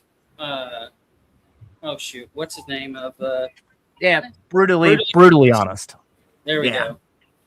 I mean, well, Brandon's bar looks like Durrell's with all this hard truth and stags. It's just all across the board. Oh man, not a lot of, just a couple stags, But more hard truth. Have you had any updates from on anything else as far as releases go since you've been back? Nothing yet. You know, I even I sent an email and just can't get a straight answer. So I'll email again and see if I can get some movement. I feel like what might have happened is that Jason also picked an Obtainium, and they might be trying to combine those shipments, which is why we're not hearing news on it. But that could be the source of it. But I am just dying to get those Obtainiums in. Like, I know I was spoiled because Gene sent me full 750s, and you know I sent everybody those 2-ounce samples. But I did feel that one as I got up. That rye that we picked is like one of my favorite ryes ever. Like I don't know what to do with that thing. Like I'm not going to be sensical when that rye drops. That's the low rider. But it's gorgeous, especially on a fresh palate. It is gorgeous. Like you can hop into our spreadsheet and see my scores in that, Kelsey and Durrell. But oh my gosh.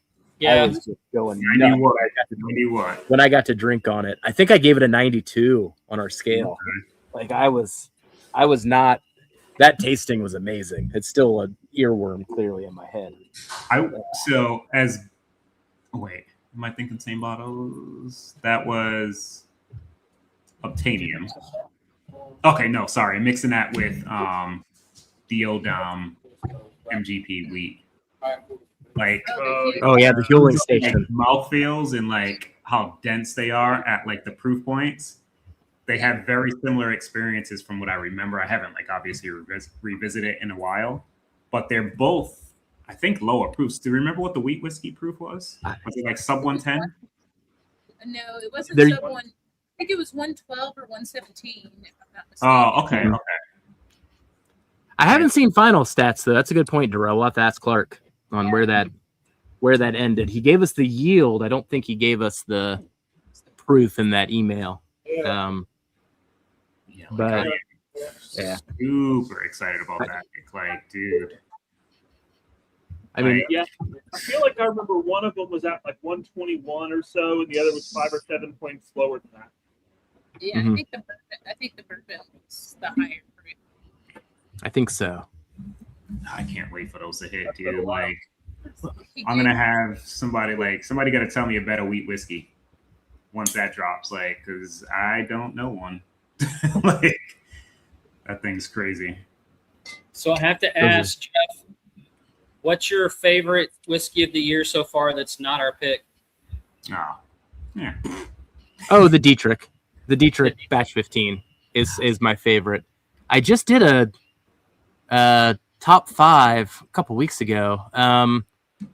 The new Riff 10-year bourbon still made the list, but rather than leading the list like it did last year, it's right at the bottom of the top 5. And then I had Jason's walleye. I was actually going to do a comparison between Jason and our walleye here, but You haven't done that yet? Haven't done it for a while. I should probably be careful on the catch of the day, but I love the catch of the day. So I don't know. My list ain't too different from last year in some ways. If I'm just talking Dietrich, walleye, new riffs again. I guess the other one that's on there, Kelsey, I want to try the new one. I do love the Elijah Craig barrel proof rye, the A batch. Yeah. So I'm starting to see pictures of the B batch people are posting. So I need to get hands on that. I'm glad they just stopped the bourbon because it was just like that was a lost cause, but at least the rye's killer. So I'm going to send you guys an ounce of it, but the cheesy gold foil is going to be hard to beat whiskey of the year. Yeah, I haven't had that, but I would venture to something in that realm. Like I've had the Heaven, like if I'm talking not our picks, probably Heaven Hill 22 has been my favorite. You know what I mean, of the year. But so I recorded today. I recorded the Heaven Hill 17 versus the 22, the cheesy gold foil, and batch 2 of the JD 14. JD 4, like against each other, all in one video. No, just different. No, all separate videos. Okay. Oh, got it. But I will say, the cheesy gold foil. And 17 is my standout. Like that's my absolute favorite, like bottle that's been released in a long time. The cheesy gold foil to me is even better than that. So It's so rich and so flavorful. What's interesting is that the 17 off of memory, I thought was a little bit better than the 22, but when I compared them side by side, to me, it blew the 17 blew the 22 out of the water. It wasn't even close to me. I haven't had last time I had a 17 was with you at the Turks. I remember that just being glorious. The 22 is great, but the 17 actually, from what I remember, just came across a little bit more of that old oak versus the 22, even though the 22 is older. If we think of, I guess, the distillation dates, they're probably pretty close, maybe a year or two apart from the differences in releases. But the 17 just came across just different, dude. Like it has so much more depth of flavor in the 17. Like 22 is good, don't get me wrong, but it doesn't have the depth of flavor that 17 has. I mean, it's on a different level. It's more complete. And then the new cheesy gold foil has of the dusty cheesy gold foil. Yeah, that's the thing that really got me about what they did with the cheesy gold foil was it actually maintains some of those notes off of like the old dusty turkeys. The profile lives up to its name. Yes, very much so. I know that Top Dog likes the Beacon better, but he's crazy. Check the Palooza Hewlin. There you go. Yeah, Kelsey, if you can remember, while you're mailing out samples of that, I've been waiting to try that CGF. So mail me one as well. Yeah. Sid. I brought it out not last week, but the week before, after I found out I got a new job, and I basically hand poured everybody's pour because I can't let this one pour.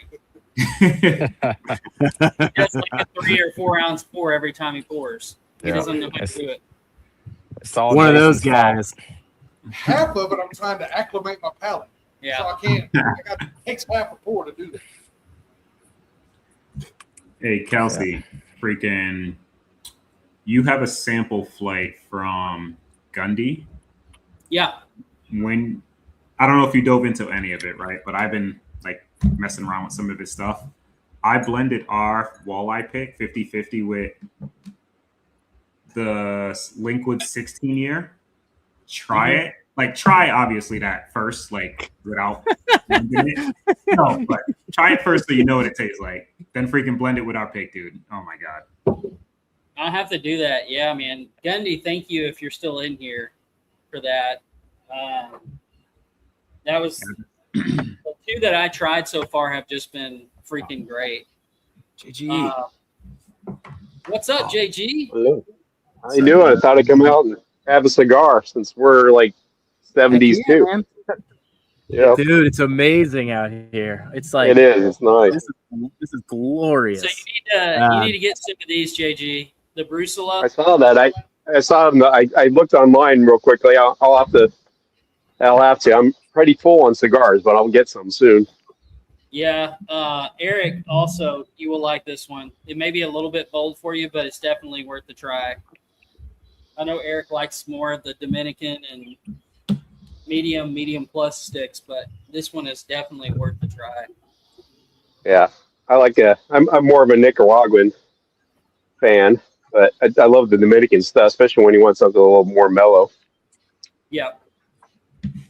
But this cigar with the Bull Run is like next level, dude. It brings so much more out in the cigar, and it kind of tames it down a little bit of the oak profile. Yeah, I don't think I've had any. Was it Zimbabwe? Is that what they said where they got their leaf?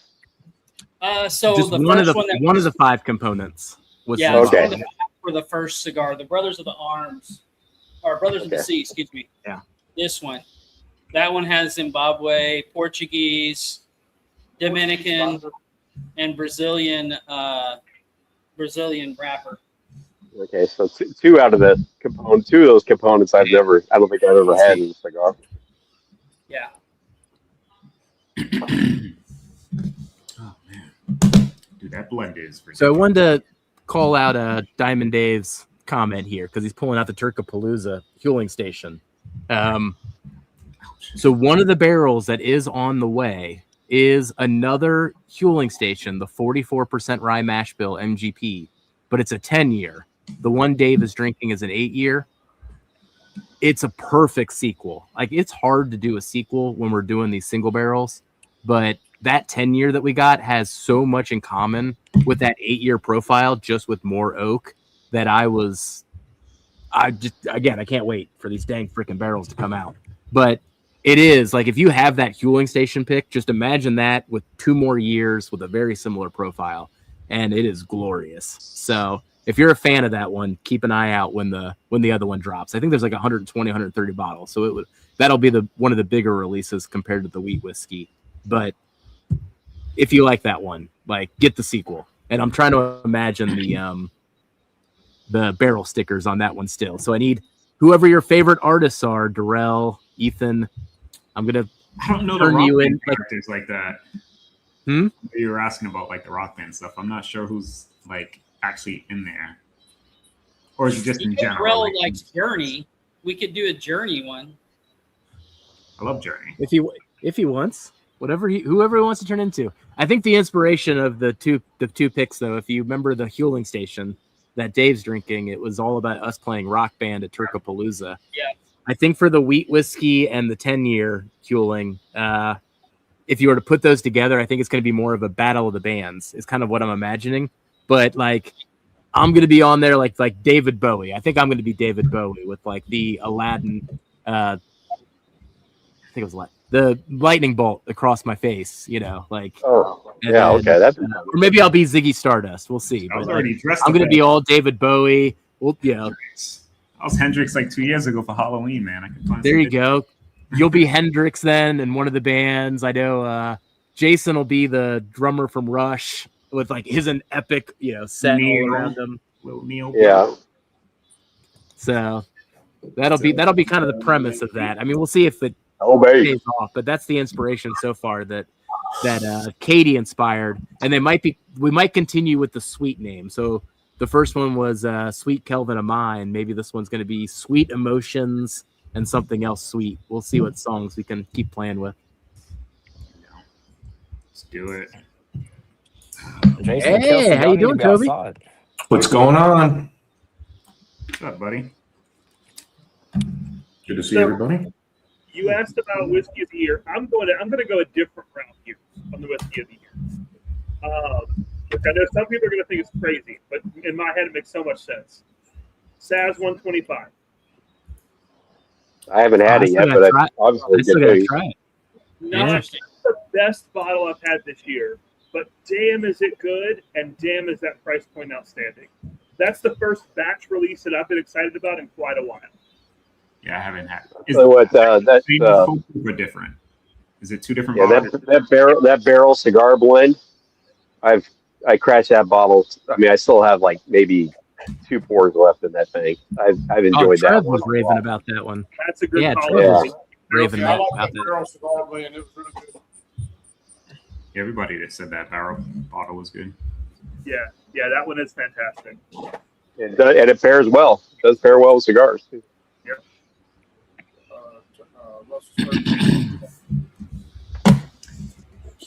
Oh man! All right, what do I pour next? Though? Man, I just got the Barrel King Voltron today, so I haven't cracked it yet, but I just got that today, so that's fun. So what's the Voltron? I know it's one of Matt's blends, so I don't know exactly what's in it, but it got it's one of the ones that got either double platinum or platinum for the Ascot Awards. Which I kind of think it was like when you're dealing with like Barrel King, or what I kind of like about I feel like you can kind of rely a little bit on the rewards with them, because they're sending in they pretty much send in a lot of stuff, but at least you can then go get it. Whereas a lot of places, they're just sending their favorite single barrel that you'll never be able to get, Oh yeah. At least with something that they put out there. Yeah. When it's something that's out there, you can actually pick it. And I think I don't know, in that situation, I think the awards in that scenario make more sense to me. And then Jason's Rye Simple did really well. It won its category, and then it went on to the next level too, or something. Yep. Yep. Yeah, that one's still in the game too. Yeah. Got that one over there.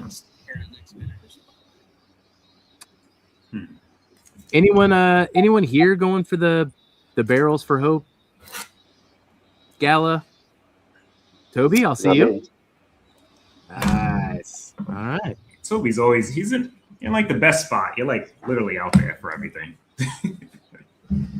Lexington.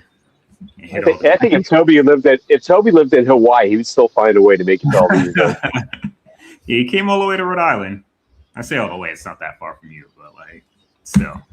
That was a blast. That was a great trip. It would have been so much better if it wasn't a blizzard, but it was still fun and it made some memories. Yeah, it didn't cause any real problems, and it made for a lot of great stories. Hey, I'm just ready for some more of Chris and his friend going at it. Like I've never seen two people give each other shit as much as they did, and just constant. It's so funny. Poor Pejo. Pejo just got caught in the middle of that too. I was just messaging him. He said hello to everybody. I told him to hop on, but I told him it was live, and he's like, maybe next week. All right. Tom says my favorite shelfer this year is the Knob Creek 21. That was pretty good. Just got a bottle today for my birthday. Hey, yes, happy birthday, Tom. That's right. Nice. Happy birthday, Tom. I don't know if you call that a shelfer, but best bottle. I mean, I still see it on the shelf all the time. Actually, Yeah, it's readily available. We'll put it that way. Oh, okay. The shelfer term Right. might be. What What's is the that definition of shelfer, though? Where's the price have to come Not in? an for the everyday shelfer part shelf, of it? but it sits on the shelf. But it sits there. What's the price on that? It was a $250 or something, or what is it? Two. I think it's 180, 200, I Okay, think. 200. Yeah. Oh, okay. Speaking of 180 over here. Best bottle this year was the Striped Pig 9-year. I've heard a lot of people talk about the Striped Pig. I have not gotten to try that one yet either. MGP. Yeah, we know it's in my wheelhouse then. But aged in the Carolinas. Aged in Carolinas. All right. That'll have to be like a different flight night or flight tournament someday. Like, oh, that'd be kind of cool. do a blind flight tournament of MGP aged in different states and just see which one wins the bracket. Yeah. I'll put my money on Florida. Yeah. Florida. I'd probably put my money on Florida too. Not a bad bet, but there's some other contenders. Not Texas, based on 2 weeks ago with Kelsey. Oh, really? Pretty harsh. Yeah. Well, Man, I mean, Hack and Mac too. I mean, they just smelled the Texas out of that thing. That was pretty cool. The Rebecca. No, not Rebecca. Yeah, it was the Rebecca Creek. Yeah. Yeah. which one? Oh man, they did not. Kelsey wasn't liking the Rebecca Creek that night in that blind flight. They were all talking about Garrison Brothers because they smelled the Texas and tasted the Texas in it. I thought it was fascinating. I didn't. They did a good job on it. I just cannot get into Garrison Brothers. They came out here one time for a little event at this club that's no longer here anymore. But I mean, every one of those pours was, boy, that was some different stuff. That's what it is. Oh, OZ Tyler. That's still good, man. I think Okay, they do not have some in MGP. it, But older Green River. Yep. I think they're sourcing probably. Mm. Man. So what'd you get into, Darrell? What bottle did you end up getting into? The Evan Williams 250th. Told Toby I'll try it. I cracked it literally yesterday is when I finally got it. Like it's been out of damn Such a actively good for pour a for a while. great price. Mm-hmm. That's Trying it another. right now. That would be That's another one. That is like right up there for the price point for what you get is really, really good. That one, The, 114 single barrel. Price point. This is what OGD 117 single barrel. I would be curious. I'm still trying You to get guys are Jeff's. making interesting points here. You know what? The Elijah. What are you saying, Craig, JG? I 15. didn't say anything. Oh, somebody I said think Jeff. that was William. William, what'd you say? Yeah. I said, Jeff, I'm still trying to get yours that you weren't too fond of. So Oh, just waiting on you to hit me back. I'll have to send that over to you. Or I'll give it another shot. I'll give it a fresh crack at some. But that I guess that has been the more of the story of the year. Now that we kind of say this out loud, the Knob Creek Blenders Edition was really good. Yeah, The that Evan was Williams price. 250th is really good. Like, there's been some like good sub $50 bottles this Right. year, more so Bourbon. than. 10-year. Yep. I'll have to try that Sazerac. I've only seen the 100 here, but I want to get the 125 for sure. Yeah, I mean, yeah, Ethan started this with the 125 proof on the Sazerac Rye. But more so than any other year I can think of, that there's actually been pretty successful new SKUs, new launches, reasonable price, on sub 50, barrel proof, good ages. Like, Available. I know that Relatively. we're getting back to this point due to negative news on like sales going down and everything, but it's also good to get back to this point. I think That's not negative. Not negative for us. Right. I think we're gonna see SKUs contract as we get further into the dip. It's just natural on the business side, right? And so, I mean, personally, the way I'm looking at it is any of these batches that come out now that I like, I'm assuming they'll be gone in 2 years at most. Most likely. I mean, well, maybe. I mean, Why do you? the batches always change. Hopefully the SKUs take off. I mean, if anything, I hope they get a little older. Like maybe old granddad becomes a 9-year rather than the 7-year. I don't know. I'm sure some of that will happen, right? But instead of the OGD ones, the OGD bottled and bond, the 114, the 7-year single barrel 114, I think that'll become one SKU, right? I think a lot of this we're going to see multiple SKUs contract. Knob Creek will go from like the 7 SKUs we have right now to 2. 70. I think that we're going to see a lot of contraction on the SKUs just because of cost. Because of cost, it's expensive to put out that many things and to keep that many products available.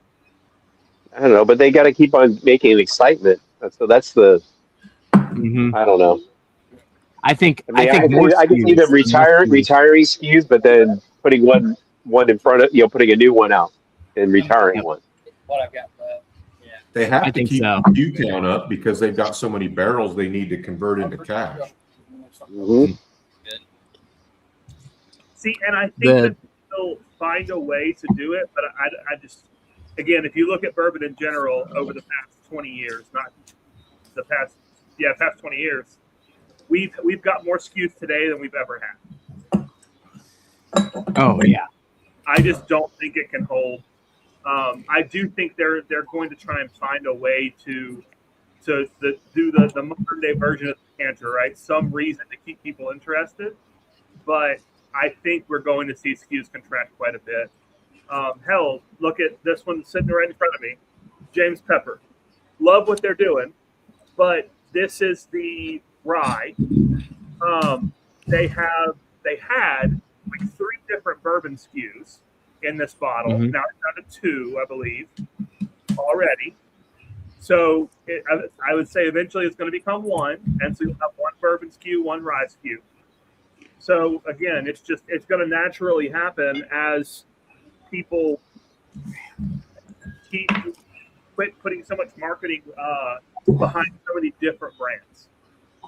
In the case of Pepper, yes, they got rid of what was the original decanter, and that's because they'd finished that run of barrels or whatever you want to call it.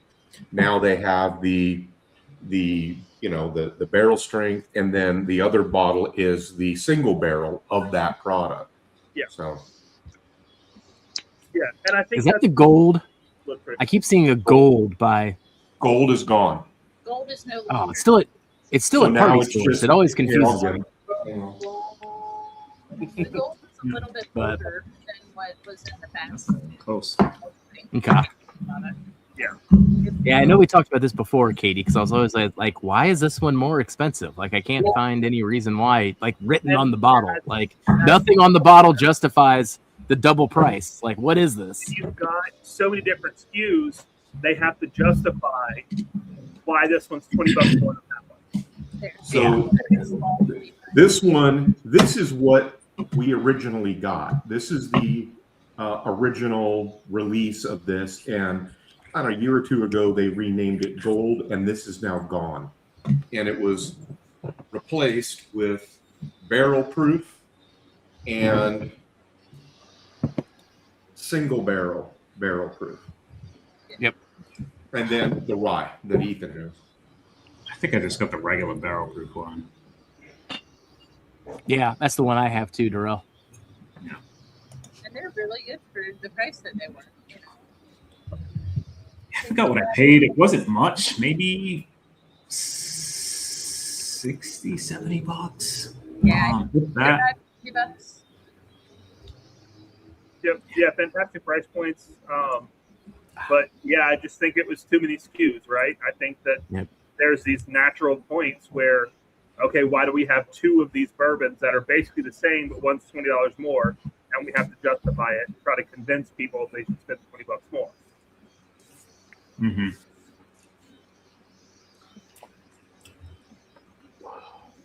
Oh man, I did a little comparison just now. So the 250th against this single barrel I got in Kentucky. It's a distilled in 2014, a month shy of 8 years. So pretty similar ages. It's like 2 months shy of 8 years. Yep. Noses are very, very, very, very similar. But palate, 250th crushes it, dude. Like on the palate, even though as good as the nose is, it comes across way younger. And it's, I don't know, maybe a month older, to be honest. But Aren't they like 30 proof points different though? no, this is 1/7. This was a special one for the Derby. This is 117 Oh, proof. okay, it was special for the Derby. Gotcha. Yeah, so only 0.76 difference or whatever it is. But yeah, 117 proof. But nose is, I probably can't really even tell the difference. But the palate is night and day. That's probably another thing I've appreciated this year is all the brands that tried to market something as a 250th also stepped up. Like I haven't had a bad branded 250th. Like they didn't use it as just a gimmick. Like they actually stepped up and released some good stuff for us this year. Yeah, I agree, and I'm very surprised, but also excited about that. I think it was a really easy way for some of them to put out a flat model and sell some stuff, but they avoided the obvious faux pas. Yep. The only one that kind of, I don't know, just took advantage was Barrel with Batch 38. I mean, that was just Batch 38. About to say the same thing. They just slapped a red, white, and blue label on it. Oh, they just put red, white, and blue on it. I mean, it's good. I didn't get that. That one was good, right? It's good. I mean, I'm not surprised that Barrel did that, to be honest with you, because it's Barrel. So, I don't know. I haven't even read the next tag.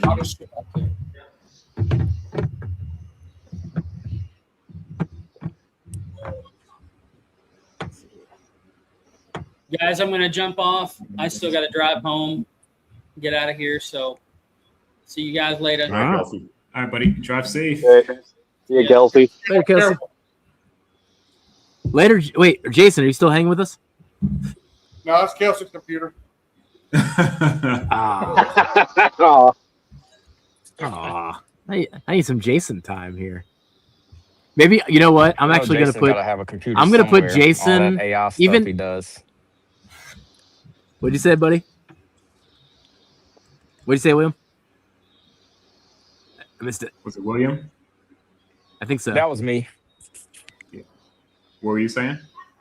I was saying Jason has to have a computer somewhere with all that AI stuff he does. Mhm. Yeah.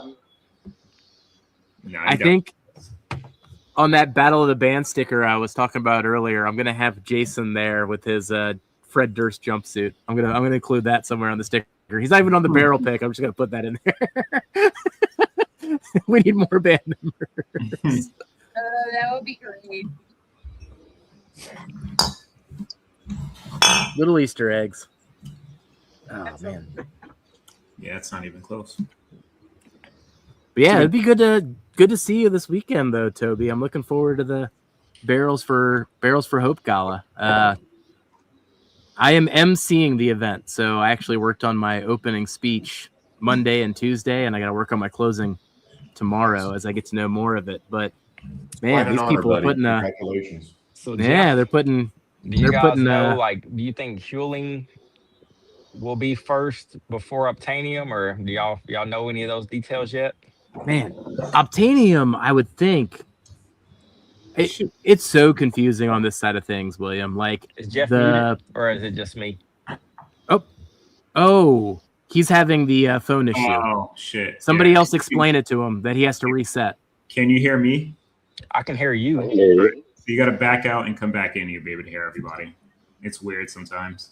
It's a phone. Tell him it's a phone thing. Yeah. So as soon as you back out, come back in. You'll be good. That's why he couldn't hear me when I was like, "What'd you say, William?" Yeah. But where were we going there? Oh, which ones are going to come out first? He'll be back in a second, but man, there's no rhyme or reason. I mean, the Copper and Cask should have been out long ago. Like, I don't even know what's happened with the Copper and Cask at this point. Like, originally, the bottle date versus actually the ship date makes no sense to me.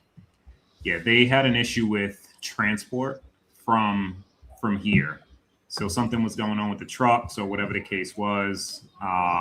So when I spoke with Steven, he said and this was probably 3 weeks ago now. So I imagine it may be at Sharedport, but he said it was supposed to get picked up the week after, but they had some transport delays on their end. It wasn't Sharedport's end. So it was on Copper and Cask's side. Yeah. Meaning that Darrell was trying to stow away in the truck is what the problem was. I want that thing to come. What we can tell everybody is that the Copper and Cask has been bottled. The Obtainium's been bottled. The Huling stations have been bottled. And then the Backbones will be bottled next month. Now, being bottled and when it's actually going to get to shared pour is like the crapshoot part of it, where we have no idea. Like, it could be next month, it could be 3 months. So that's where we're just not in control of the situation. And sometimes it's to make things economical. Like I think for the Obtainiums, for an example, I think Jason did a pick with Obtainium, and Jay's probably waiting to pick them all up at the same time because I know Gene also offered Jay some bottles. So there might be like this overall Obtainium pickup that Sharedport does through the distributor, and they're just waiting for all those pieces to come into place before we can then get ours, even though ours was picked first and got bottled first and all that type of thing. So that's just where we're out of that part of it's out of our control, but also frustrating because I want to drink these damn things. Like that's the only reason I'm frustrated, because I want them in my hands. But yeah, it just kind of creates that lull. And then I always worry about like, is it then going to be like week after week there's a pick dropping because they all drop at once? Like that It's gonna sucks. be close, man. Like they're supposed to be like they were picked like six months apart. Like that shouldn't happen. Yeah. Hopefully you guys don't have another like Starlight situation where like everybody's Starlight was on the same month. You know, even if that happened with the Obtainiums, though, every group's going to have a different one. Like, I think Jason's a Beam, ours is a 13-year 95.5 and a Canadian rye. Like, at least won't be kind of all the same thing. I guess. Yeah. I guess the Starlights were a little bit different on the finishes, but it was still all Starlight. All of it being Obtainium doesn't really matter, I guess is what I'm saying. Like, who knows what crazy barrels Gene's going to get and sell to everybody. A bunch of different distillates and countries and states. So I'm waiting on Kelsey to get his Obtainium sample so I can go over there and intercept his delivery. And I don't want to make the same mistake and only order 2 like I did on the Silver Springs that I regretted. Oh God, yeah. That was dark, Ethan. What was that? You know what it is. Silver Springs was limit 2, though. Silver Springs was limit 2. That's true. Hey, a little boy. I don't know. I think that Obtainium is pretty. The copper and cast. That one's special. Oh, the copper cast is good too. This is gonna be a crazy run. I don't know if we're gonna pick MGP for a while after this, but this is my dream run of barrels. Like, there's no way that we're ever going to live up for my MGP whore sensibilities. Like, this is amazing. Like, we get every single mash bill at these like average age of like 11 years. Like, this is awesome. Some finish, some not. Oh yeah, it's finishes. Oh, the port. Oh, the port. Do I have it? Is that a fresh crack? It is. Think of the backbone. That backbone Tony Port. Oh my gosh. Oh man, I can't wait. That's another Well, one. I found like that much of the sample left. It's in the other whiskey bag, luckily, because otherwise I'd be having it right now. That Tawny Port's gonna be great. Dude, the next like 5 picks, dude. Like, oh my God. I know, that's what I know. It just sounds like we're just hyping them, but it's also just because I want them in my belly. But it's gonna be a run. Like, I don't even know how we're gonna live up to this run. Whatever, we're trying to talk about what actually comes after this point. I don't think we can. Oh man, this is hard. This is gonna get harder and harder. We can't live up to ourselves at a certain point. So. We're gonna be. This is the Empire Strikes Back era, is what I'm trying to tell you. Like, the first 16 picks were the New Hope. This is now the Empire Strikes Back, and now we gotta see what we're doing. Dude, just the next 5 can beat almost everything else we did. Like, it's crazy. Sorry, Katie, what were you saying? I said, and then we'll have the Return of the Jedi, Jeff. No. We'll have the return of. I'm probably destining ourselves for a Ewok sticker at some point. We're all gonna be Ewoks dancing by a bonfire. No Ewoks. No Ewoks. Absolutely. No, I wouldn't be surprised. I wouldn't be surprised if AI has already tried to make Jeffrey look like an Ewok, but He doesn't have to try very hard. All right, Ethan's gonna be the shortest Ewok. Hey man, I've already been a horse. What about here? you have been a horse. That's still my favorite AI transition. Like, man, bottle, what was that? I was probably like on 5.1 at that point. Like, man, why did it just ruined you on that one? Like, what did you do to Ethan? Why did you turn him into a horse? Donkey. Shrek style. Oh man. That's gonna have to be one too. Ethan is donkey and Dan is Shrek. I could pull that off. Yeah, I bet. Shit. I'm gonna see if I can find it here. I know I've talked about this on stream before. I don't know if I've ever shown them. Let's see if I can actually find it. Which one? The slow and steady Ethan transition into a horse. Oh shit.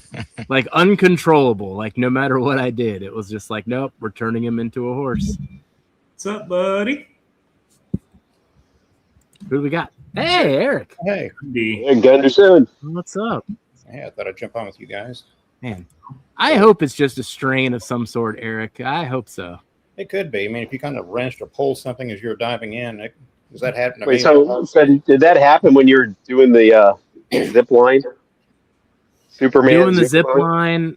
Yep. And then the way that I bashed into the water. You know, I wasn't concentrated enough of my form. So I ended up like trying to look down, like, where am I going to land? And then when I did that, I just created kind of that cup with my body to hit the water from that height. More of a wrenching strain. You'd have to hit the water pretty hard to crack a rib. But how many pina coladas were you into? None at that point.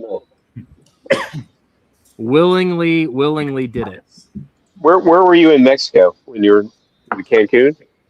Cancun area, Maya Riviera, right by Cozumel on the handle part there. But there is this all-inclusive called Xcaret, and they essentially, it's almost like it's been described to me as like the Disney World of Mexico, except just imagine rather than roller coasters, it's just all zip lines, exploring caves, swimming through caves, kayaking through caves, kayaking through lagoons. Like it was all physical the whole time. It wasn't a vacation. That was an adventure. That was a trip. There's a difference between a vacation and a trip. That was a trip. So I can't say that I quite feel relaxed also being injured coming off of that, but plenty of memories. In some ways you did trip. That's true. Here, I'll show you guys real quick here. I don't think I've ever shown this. I've talked about it a few times. Here's some of the initial inspiration when I was running through these prompts. So the initial thing was Katie was going to be riding Ethan. So, and then there's Ethan there. So she's like a cowgirl there. And then I told the prompt to do that. And then I kept trying to edit it. And, so it still looked good. As I'm editing it here, let's see if I can find it. Oh, nope. I'm going to all different screens here. Where's Ethan as a horse? It was the horse. That was the one that you just did. I wait for Jeffrey to actually flash a D pick accidentally. Yeah. So yeah, you're right. I was right there. So yeah, so Ethan was fine, right? And then you can see kind of Dan's arm doesn't quite work anymore. I'm like, what is it doing to Dan? This isn't working. And then all of a sudden, Ethan's a horse. Dan's up front just screaming at us. I'm like, no, that's not right. And then from that point on, any edit thereafter, I could not get Ethan's face back on this thing. Like, no matter what I did to prompt AI, like, no, you're messing it up. You're screwing up everyone's faces. It just didn't care. Ethan was a horse. Ethan,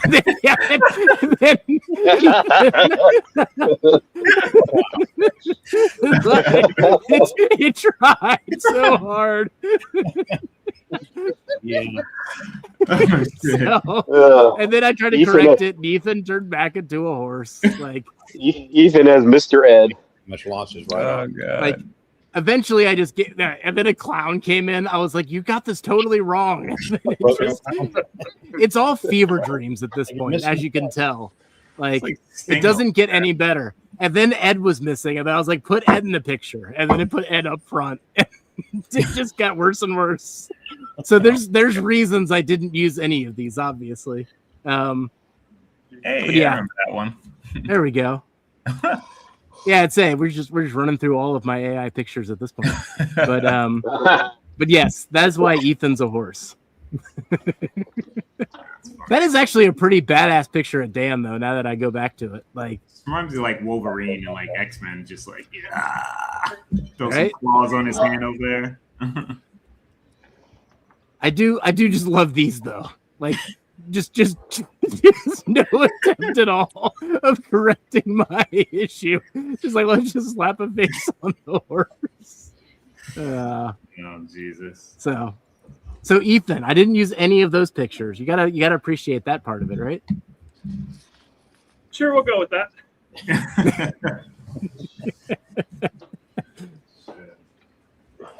Yeah.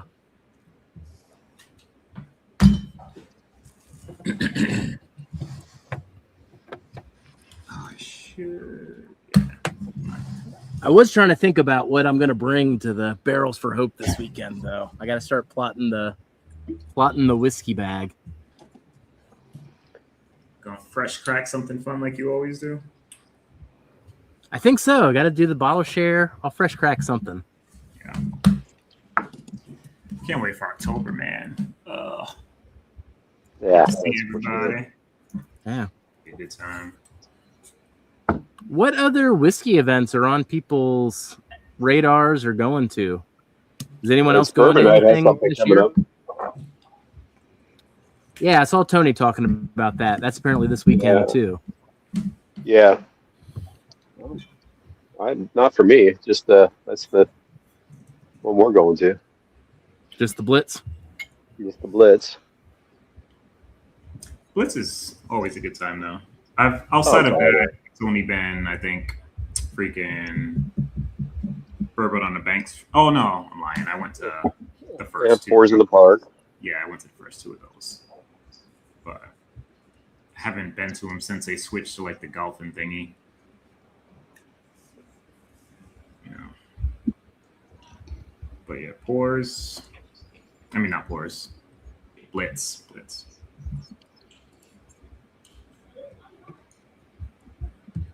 We need a good spring one to pop up. I've been thinking about that. Spring's kind of empty. That would be a good idea. Just like when it's just getting warm enough that we could be outside too, you know? Yeah. Maybe we'll lure all these people to northern Kentucky. What do you think, Toby? That's, we've Marty and I think Ethan and Katie we bounced around the idea of maybe doing something, in and around Lexington. I don't mean that to sound self-serving, but that way we're still relatively close to a lot of the distilleries. Lexington has so many, eating and drinking options. I mean, it would be a great town to center an event like that on, but so would Northern Kentucky. I mean, you got New Riff up there and Wenzel. I didn't realize Wenzel was in Covington. Yeah, Wenzel's right there. They're 2 blocks from Revival. So Yep. That's a fun time. Not self-serving at all because I'll be staying at your house. Hey man, we have a huge basement. So it's probably unfinished, but here you go. No, 2 bedrooms, 1 bath, full kitchen, family room, wood burning fireplace. All right, well then I might not be leaving. Air mattress right in front of that whiskey shelf, so you got something to put you to sleep at night. Just enough, just so I can yell upstairs, Toby, make me meatloaf. Yeah, that's Dan. I get to see Dan this weekend too. I don't know what she does. Daniel's son. We're the chicken nuggets. Yeah. Oh, look at that. We're heading it off here. Marty's like, yeah, we're gonna have a spring meetup. All right, man. We put it out into the world. Let's make it happen. But everyone's invited. But I think Jason and Scott put so much effort into that. Maybe some of the rest of us need to, take the reins for a spring meetup. And anyway, just a thought. That's a good thought.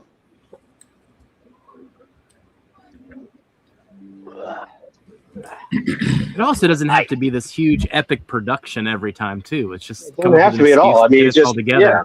Like Lure us in. Especially the first time, and we need to see how much interest there really is before, going crazy with it. I mean, just meeting up, and then it doesn't like we have to have a catered event or something. I mean, I don't know. It doesn't have to be that formal. Yeah, like for us to we can honestly literally rent the Fairfield, right? Not even have any like excursions and shit, and everybody be good. It's just hanging out, and bottle shares, and the stories for me. Like all the other stuff is just extra stuff, right? Yeah, even if it's just like, oh, we're going to go to the distillery. Well, we'll just go to the distillery. It doesn't we can still play in those kind of things. Right. And I mean, if we did it, in Lexington, we're pretty much safe if we do it anytime after mid-March of not having any snow. It's still being, very comfortable during the day. And, anyway. No, I think it's a great idea. I have a different type of a dream. Okay. Huh. And Darrell, I really want to pull this off at some point. So if we go back to when we had the Junkies on, Darrell, we played the World Series of Bourbon Poker. Do you remember that? I do. I want to do that, but live. Oh shit. Like multiple tables around the room. Everyone's got different flights. So the whole idea of it was like you got like a blind for light in front of you, but you also got a stack of coins. So as you answer questions, you're like betting on like if you got the right answer or not. And then, somebody wins from each table. I still have to think about the logistics of it though. Like how far can this go? If enough of us brought, camera and laptop, we could have them kind of set up around the room, and it could be for the viewers. It could just be like this, where maybe there's 6 different screens or 9 different screens, so that if we did it live, people could be watching. You get what I'm saying? Something like that. I'd buy the bracelet for the winner, rather than the belt. You get a bracelet. Get my first poker bracelet. There you go, Darrell.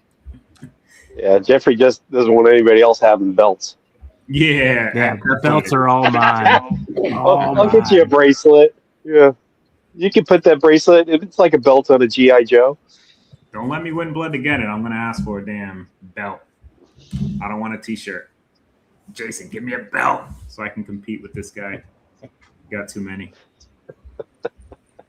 I don't know. I'm wondering when he's gonna finally be able to get that final done.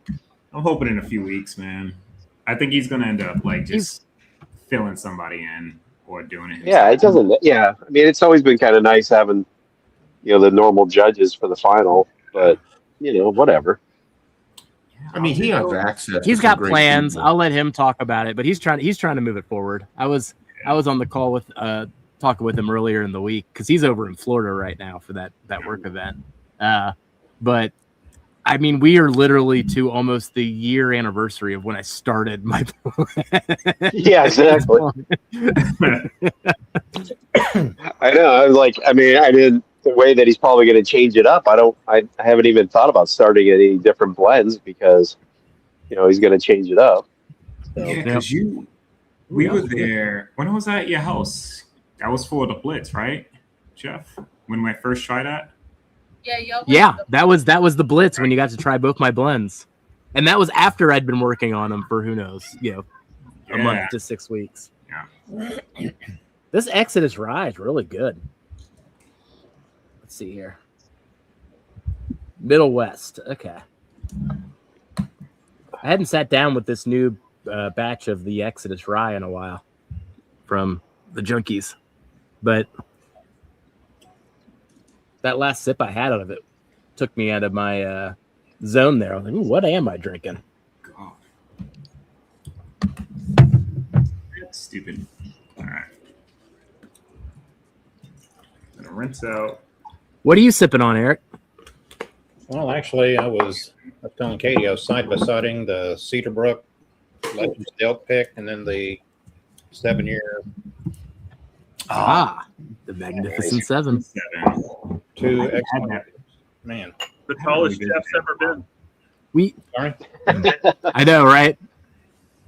I didn't hear We you. should have gotten that full barrel. I have regrets on that one. If I had known, How many It was bottles? What a was it? short- 60 bottles? What did it end up being? we did that. We did the half. We were worried that it was 180, so we thought we were gonna get 90. And then when he was like, "You got 60," I was like, 60, we could have done 120. I could have bought a few more myself, had we had the full. But the one thing that kept us on that one, it's all the decisions that you make. You just never know what's actually going to pan out. But since we picked the 2 huling stations in addition to the old Dom, our thought process was do the half of the old Dom. We kind of suspected the older wheat whiskey was going to be short, and then we got the full barrel of the bourbon huling station. So it was kind of like picking 2 barrels, and then they're releasing now months apart from each other. And then, the wheat whiskey's been a huge hit on everyone that's tasted it so far too. So it's like, But at the should've same bought sense, I few mean, more even of though this last pick was a huge hit, you still got 30 some odd bottles out there. So it's kind of nice that when it's a little shorter that you're gonna get you're gonna be able to sell it out. Yeah, It's we'll gonna get through move. this one. It was just so big. It was 250 bottles. That's what I'm Any saying. other release, Yeah. But Jeff, I think I was telling you on Dan's stream that I was pouring that Bull Run, and just a little bit more. Just a little bit more. That's how we were. A little bit more. You couldn't put it down. It's just fantastic. I've been enjoying That's been my obvious experience with it so far, and family and friends. So I know I'm on bottle 5. I have not drinking all of those bottles. That has not all been me. But I just keep coming back to it. Like I need something else to come out, so I just stopped drinking the Bull Run. Like, gosh darn it. I don't know. You've gotten very comfortable so far tonight, so I think you've maybe cracked and finished that bottle by now. I mean, I'm not too far from that. JG. As I say, you're not as fidgety, so I think the whiskey's working. The results. I will say though, like the Bull Run now, I'm gonna have this imprinted in my memory probably forever. But I snuck in Agent Orr 2.5 ounce sample into the Odyssey when I saw that on Saturday of the Bull Run. That's what I brought into that, and I was just like enjoying that movie, watching the Odyssey, sipping on Bull Run. It was amazing. The movie was amazing. The whiskey was amazing. It was good. Perfect pairing. I gotta go see it this weekend. Hey, Joe. What's up, buddy? Cheers. buddy? Cheers, Hey, fellas, and Katie. Cheers to you, man. Cheers, sir. Man, Cheers. been a while since we caught up, buddy. How you doing? Pretty good. I heard you guys talk about, or I heard you saying something about the Odyssey. I was like, that's actually a pretty good movie, huh? Yeah, I gotta go see That it. was- I haven't seen it yet. I mean, it's had mixed reviews. I'm probably gonna wait to watch it, but I've heard good things and bad things. Yeah. I need to see it again. Like, I saw it on a regular screen. I want to see it on IMAX. Yeah, I saw it. I saw it on IMAX. I've got no 70 millimeter IMAXs by me. The closest one is Indianapolis, but I don't know. It's all the movies I've seen in theaters in a long time haven't really felt like cinema, and that one, from the lighting, the atmosphere, the editing, the shots. I mean, it was a 3-hour movie that felt like it was 2 hours. Like, it's just paced so perfectly. I love Christopher Nolan anyway, like all of his movies. I still gotta do the Memento, man. Like Memento. That's the only one I haven't seen. Oh my gosh. That's a. I want to watch Memento with you. And it's kind of this sleeper that so many people have forgotten about. Yeah, I seen like the first 10 minutes when you told me, Jeff, and stuff came up, and I'm like, I haven't sat down and watched it, but it reminded me of like the whole, because it's always that play, like, so what was it, Dunkirk, right? So you never, like, unless you're really paying attention to like certain parts of the movie, you can kind of know like, hey, oh yeah, this is, you know, a month prior, or this is now, like like in Dunkirk, dude, which was crazy. It's like three different, not eras, Yeah. but three different timelines. You know what I mean? Then you're seeing this, you're seeing that. You're like, wait, which one's first? Like, you got to pay attention. It's like three different simultaneous timelines almost, Yeah. or they overlap at points or whatever. What a Mhm. fantastic movie, though. And yet the whole thing takes place in like freaking 10 hours or something like that. Yeah. Mhm. Right, but Memento, like, I did see a part of it kind of play like that for the first like few minutes. I was like, wait, oh, okay, like, you know, trying to get it. But I do gotta watch that. I like Nolan a lot. Last good movie I saw was that Hail Mary. That was good. I really enjoyed that one. Hail Mary was that was. I mean, I also purposely went into Hail Mary without knowing anything at all. It's just trying to stay away from any type of spoilers, that kind of stuff like that. So that was kind of cool. That was But I don't know. My minor was in classics in college, and you know, we studied the Odyssey, and I don't know, there's some creative liberties that I'll probably get hung up on all that shit. That's kind of one of the reasons probably I'll wait to see it at home. You know, I've watched a couple videos on what you're talking about with creative liberties, and I mean, obviously the Odyssey is way too big of a book to put into a 3-hour movie, so things had to be cut. Yeah. But no, it's not the cutting of the things. It's just the biggest complaint that I've heard, besides all the other stuff that we're not going to get into, but is just that they kind of like the language is modernized. Everything's kind of the modern vernacular, you know, kind of is what is probably driving me nuts. It's strangely overblown, JG. You'll have to go into the movie with fresh eyes. There's a lot of different things that you can play into on some of those storylines.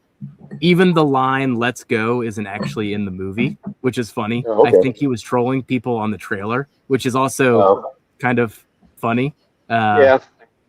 So there's you just got to take the movie for what it is, and it doesn't feel like anything that you probably heard online or read into. Like, yeah, I'm in some of those storylines too, and the movie was. Yeah, like I said, I've heard all aspects of it. For me, it's just like, I mean, I'll probably go see it. I mean, if anything, when it comes out on, you know, at home, I'll definitely see it then. But I don't know. We'll just see. I just have gotten so particular about the movies that I want to go see, and if it's just like anything that I think that I'm not gonna like, it's because, you know, it's not, you know, it's a lot to go to the movies. They're not, you know, it's not necessarily inexpensive anymore, that kind of stuff like that. So it's kind of like I want to go there for that real movie experience. So if I feel like the movie's going to disappoint me in any way, because it's a special thing for me now to go to the movies, that I just kind of like, well, I'll pass, just because I don't want to be disappointed in the whole other things about going to the movies. I don't know if that makes sense. That's just kind of how I look at it. But I don't think the Odyssey would be that way for you. I mean, just an opinion, because of the acting. I mean, the acting's well done, direction's well done. The whole movie's just pretty much well done, as far as, you know, trying to tell the story of the Odyssey, you know. So no matter what, I mean, it's in IMAX, it's actually crazy. It's crazy in IMAX. You feel everything. You feel like you're in the movie. Oh, definitely. If it gets anybody picking up Greek history or the original text of the Odyssey, it's, you know, it's done its thing, you know. I was in a book club for decades that was all centered around the original 60 Sherlock Holmes stories. And there have been so many different iterations of Sherlock on TV or movies or whatever. And now there were people in the group that were like, nope, that is not based on the original 60 stories, blah, blah, blah, blah. And I was always like, but you know what? That might be people's entry point to go back and read the original 60 stories, which hold up, you know, today. But they needed something, whether it's the Sherlock show that the BBC did that was set in modern times, you know, I mean, and got such rave reviews, but it sent a lot of people back looking at what the original was. And I mean, even if they're not using, I don't know what you'd want to call it, even a hybrid of modern language and the original text. I mean, the problem with that is man, if you had a movie that was written, the way Shakespeare wrote, it would never make it to the theater because, and those books, the Odyssey, it's very dense, and it would be, I think it would be difficult to actually put that in a motion picture theater, if it got too close to the, original text. Yeah, there was a recent movie that came out. I think it was called The Return, and it was just about when Odysseus finally got home. I enjoyed that one a lot. But again, you made a whole movie just off of The Return. Who played Odysseus? Baltimore. I can't remember. What's his name? That played Baltimore in Harry Potter, right? Ray Fiennes. Ray Fiennes, yeah. I think he played it in that movie. Yeah. Okay. Yeah. I enjoyed that movie, but I didn't even know it ever came out. It just all of a sudden it popped up on Netflix or wherever I saw it. And I'm like, damn, I really enjoyed that. That's, so I don't know. Like I said, I'm not trying to bang on it. Everybody has different flavors. Just like, kind of like when a lot of people, I'm not a huge book reader at all, but it's like a lot of people it's not as good as the book. And it's like, but when you actually study the text and that kind of stuff like that, I could just see myself just that taking me out of the experience. That's my problem, not. I think the music and visuals will suck you in. Like it's. Oh, I'm sure. It's. Well, I'm glad he didn't. I'm glad he didn't do a lot, if any, AI or whatever, that he did old effects and stuff like that. And I hear that Cyclops. People coming in out of the ground are actually people coming out of the ground. Right? Yeah, they didn't do CGI. CGI. Yeah, and then he did. And then he did the monsters based off of like how real old school, how they would do monsters and stuff like that. So I think that's kind of cool. So there's definitely, I'm sure, like I said, I'm sure the way it was filmed and all those things are probably just amazing. I guess I gotta go watch that. The fact that he found a Cyclops to play a Cyclops was crazy. No spoilers. Yeah, hard to come by. Well, Disclosure Day. Anybody see that? That one is I haven't heard a good review on that thing at all. I mean, basically, a lot of people have bored the hell out of them. Is very predictable. I don't know. It's just disappointing because I was like, I saw that, I'm like, oh, this is gonna be great, and it wasn't. I don't know. I'll say that. Wasn't that? Yeah. I think the ending portion could have been slightly different, but it's literally what we're going through now, which is kind of cool. You know what I mean? Because it's literally a play on right now, like all the shit coming out. It's funny that you say it's a play on right now because Steven Spielberg plotted this, 3 years ago, 4 years ago, before the now part of it. He Perfect did timing. Even to know back then too, like unlike us, you know what I mean? Like he already knew, like back when he didn't. Like there's a few interviews of him talking about like when he did Close Encounters. It's like he kind of had. I mean, I grew up with Close Encounters, and that was just seeing that in the theaters. And I haven't even watched that movie. Granted, I don't know how much it would do me justice now. Like I know it was good. I like the movie just because it's nostalgic. But if I saw it for the first time now, I don't know. Yeah, it's pretty darn good. Like we really need JG to be able to reach out. Apparently, I need to highlight some chats here, JG. People must be giving you shit. OH. That's because I was giving him crap. I was giving him crap the other day when he couldn't respond. But it's good fact that it's what we're living through right now. Like there's some shit that's probably going to come out in the next few months with all these drops. I would love for it to kind of be like Disclosure Day, like a full blown like this is what it is, versus kind of like hinting towards the shit. So like on some night on a Wednesday night on Hello Again Whiskey Friends, if Darrell starts clicking in noises or something like that, making clicking sounds. Are you foreshadowing, buddy? Yeah. Hey, anybody else hear that? They're speaking through me. Yeah, my son. I was does- more picturing like Independence Day happens and like the green lights open above me and then I just get shot with a laser. Yeah. These aliens My son does movie reviews. He gave it an A for Disclosure Day. gave it an A. Yeah, It's a good movie. I just wish they did a little bit more. I haven't seen it myself. But Yeah, that'll be out. That'll be out if it isn't already on HBO or something. I'm sure. Yeah, it'll probably be by the end of the summer here. Typically, I don't go to the movie theater too often. My favorite way to watch movies, I've got a big driveway here, and I can shine a projector onto my garage, and it's just like light a fire, get some chairs, turn the projector on, and watch a movie. That's my theater. Yeah, that sounds typically. fun. Oh, I agree. Yeah.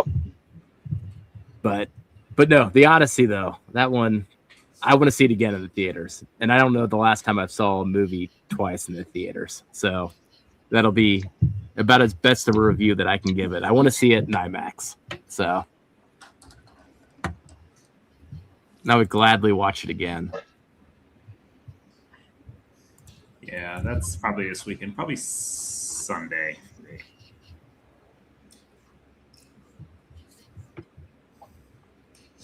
All right, I need a pour. What you getting into? I don't know. What am I grabbing? Yeah, like a bunch I of have stuff. to go grab the whole run. He keeps calling me. Over Grab Oh, a copper and cast there, girl. Get copper and cast. Copper and cast. I had some of that too. Yeah, well, hold it tight. We can't get too deep into those until we can actually release it and do our tasting notes. But I can take your tasting notes at any point in time. Oh, you're doing the other one? That's a different one. There we go. calling me over there. I had to finally go What does he got? What do you got? Yeah, I had the divine dram on Monday when I was on. That's such a good pour. Such a good pour. Ooh, the Silver Springs. It's sitting up there. Yeah, damn, that's good, dude. There you go, Joe. Pick something for me to have. Let's do it from that section. I don't drink anything over there often. Just gonna have the son pick a random bottle. Make it easy. Better pick a good one. You better not pick the worst one. Man, I got to get Todd Ritter a sample of the Bull Run. I know I got to work on some boxes for a bunch of people still. Todd hates light whiskey, and I'm really curious on what he's going to think of this one. It'll change his mind. Yeah, the light's bright in my eye. Hey, has anybody had any shipping issues ever since the whole thing happened? What, a month and a half ago, or? Negative. No, I mean other than the fact that they use FedEx and FedEx likes to deliver in the mornings rather than evenings for me. That's the only shipping issue I have. But no weirdness. But no delays, no nothing. If anything, it's been kind of faster. With a full bottle. Jaden shows the Larrikin. This was from. Where'd that come from, Darrell? This was the Rhode Island meetup. I don't know if it was. I forget. I always forget who gave me this one. Or left. Okay, so that's our pick. Okay. Because So I I brought mixed that this and I with- brought the light whiskey. Yeah, I keep mixing this up with the Elkwood that somebody left, which I think was Eric. Connoisseur Eric left the other one. But yeah, That could be me, but I didn't bring any Elkwood. 20.5, 9 year. Say hi, Milo.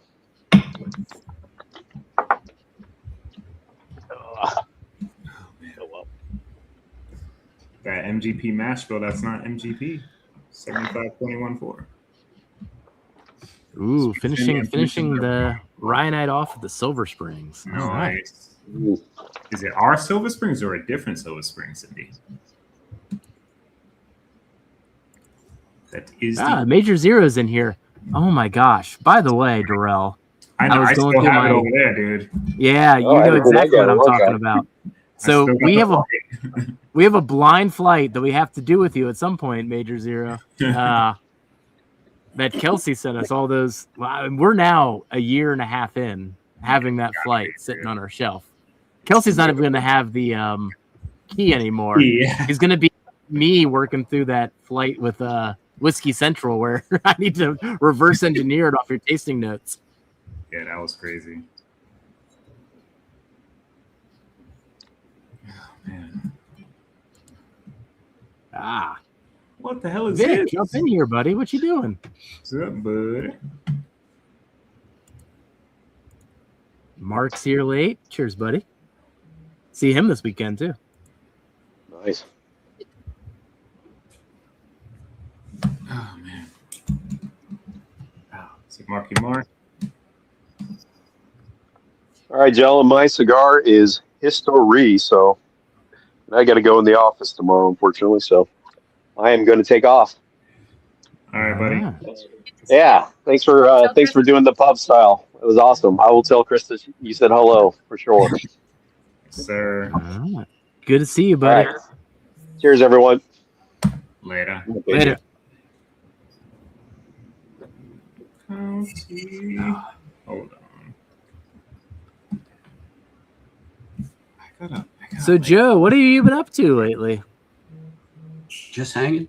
Just been relaxing. Haven't done reviews or anything like that in a while. So was waiting for a bottle to come in, which is coming tomorrow to start off. We'll do 31 reviews, but in one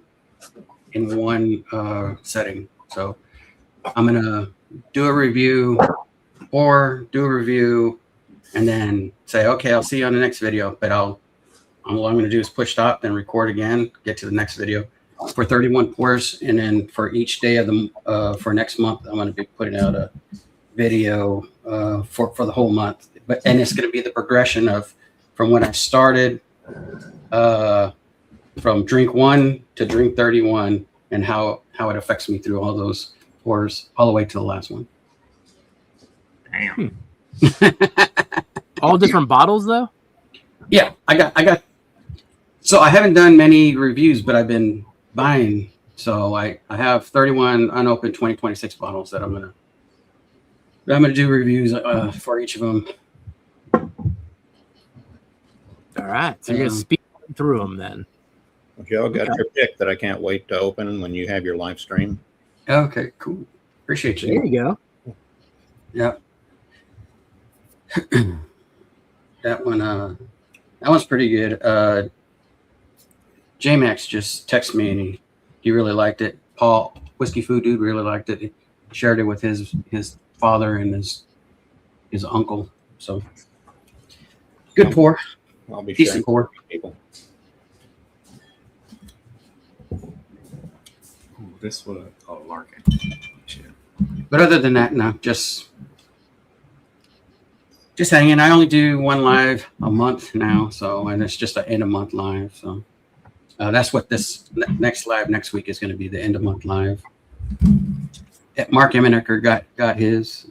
He hasn't popped it yet, though. He says. Which one? My last pick. Yeah. So hopefully everybody likes it. So far, so good. That's all that matters. So what's been the your experience with Onyx and Amber then? I don't know. I do know. Benjamin is just amazing. Like he'll work with you. He works with just an awesome dude. Easy to work with. Like two of the stores where I sold my picks from, my last pick and then this pick, just was really accommodating. Will change the label if you ask him to change the label. Like he'll do whatever.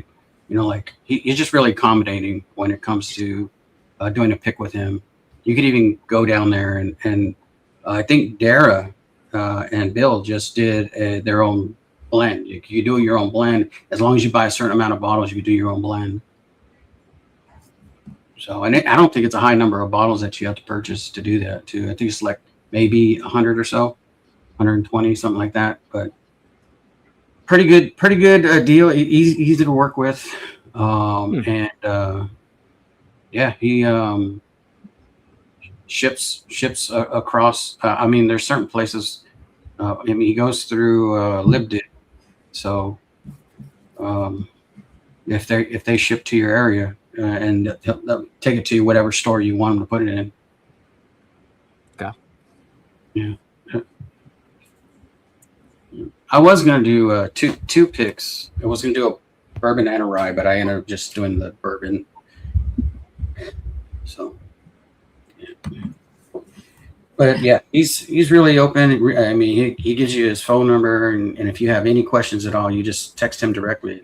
You don't have to go through like a whole bunch of people or anything like that to try to get to him. And he's really responsive on any questions or anything like that about the product and shit like that. You know, good dude. I know, Mark. You're hitting me where I'm thinking too. Also, hey, wait a second here. There'd be a competition on this. There'd be a competition. Well, it's not a competition if you and Darrell are involved. He's going to crush you. This. Still got the flight. Wait a second. Now that I say this out loud, that Penelope never actually came out, did it? Not yet. Huh. From last week. Yeah. They chose Jay was talking. I forgot what he said. And Jason doesn't like it when you ask him about it. He doesn't. Something happened, dude. I forgot what he said, but he did say something happened with that. They pre-blended the flight we didn't pick that the guy blended himself, and then they couldn't reverse engineer. Oh man! Oh, but he still got the flight too. All right, we'll have to see if Kelsey still remembers. We'll get that going. Yeah. One thing about the blend at Onyx and Amberdo you have to realize is that you get 3 barrels, and you might have to be there a few days. So if you guys are doing a blend together, you might have to get all on the same schedule for that one. Yeah. Don't threaten me with a good time, Joe. Let's go. But no blending. I mean, I don't. Steven wants us to blend. Just saying, whenever we want to do it. That would probably be our best bet, Darrell. But you lure us back into Rhode Island. It just can't be during the winter. Like, I'll freaking go through all the barrels with him and just send them out, and we can like kind of like what we do with Jason, right? Like I'll get like 7 or 8 barrels, right? And I'll send them out to all you guys, and we create our individual blend amongst each other. Then we fucking blind our individual blends against each other's and see who's wins, and just go that route. That'd be a cool way to do it. That's old school Discovery series right there. Yeah, dude, it'd be a fun way to do it. Well, like I said, you only get 3 barrels, not 7. Well, no, wait, yeah. So you only get, or are you gonna try to get 3 barrels each, like different barrels? No, he's talking with doing the same concept with copper and cask. Oh, gotcha. Yeah. It's bucket list. Do they offer that too to do a blend your own? They'll offer it to us. Oh, gotcha. I don't know, but it is bucket list for us, Joe. It's kind of what we're getting at. Is like doing this bucket list as we get further into this and into the obsession of it. But yeah, I think he's done the blends with Bill and Dara, and I'm not positive, but he might have done one with ADHD at one point too. Okay. Yeah. Hey Eric, did I Eric? Oh. Hey, remind me, did I pay you for this? Not supposed to. Didn't know it was coming. Do what?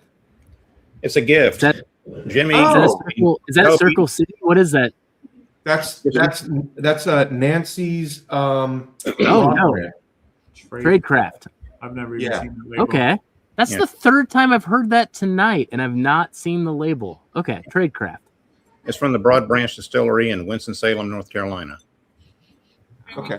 I'm glad I got it. Thank you very much. If I need to pay you, please let me know. Toby, the way I look at it, you have done so much for this community. You've been so generous. Every stream that you're giving away so much stuff that, karma needs to come back to you. And I just wanted to gift you that bottle. I hadn't looked it on the shelf, thought, you know what? I'm going back up there in October. I think I'm going to meet Ernest up there again. And they told me that Nancy's supposed to be coming back to do another pick. I appreciate it because I'm nearly out of whiskey. That bottle to you. I thought, you know what? And one more question. The blind you sent, I'm assuming there was no key. You're going to reveal that. Marty, he had messaged me and I sent it to you, to Trey Larkin, and to Corvette Trey, and to Marty. He's wanting to do a stream, so I'm not sure when. So I got probably Tuesday. Maybe. So I got, I know which bottles are which. Okay, that's why I just put A, B, C, D, E. And one of the samples is like one of these things is not like the other. So one of the samples is different than the others as far as, the type of whiskey that it is. So that was just an idea Marty had. We talked about a week or so ago. So I think like within a day or two, I went and got them poured up, and then we dropped them off at the UPS store Monday. And the crazy thing is Corvette Trey had his box the next day. Right. But then Trey Larkin, who lives in Johnson City, which isn't that far from Kingsport, he didn't get it till today.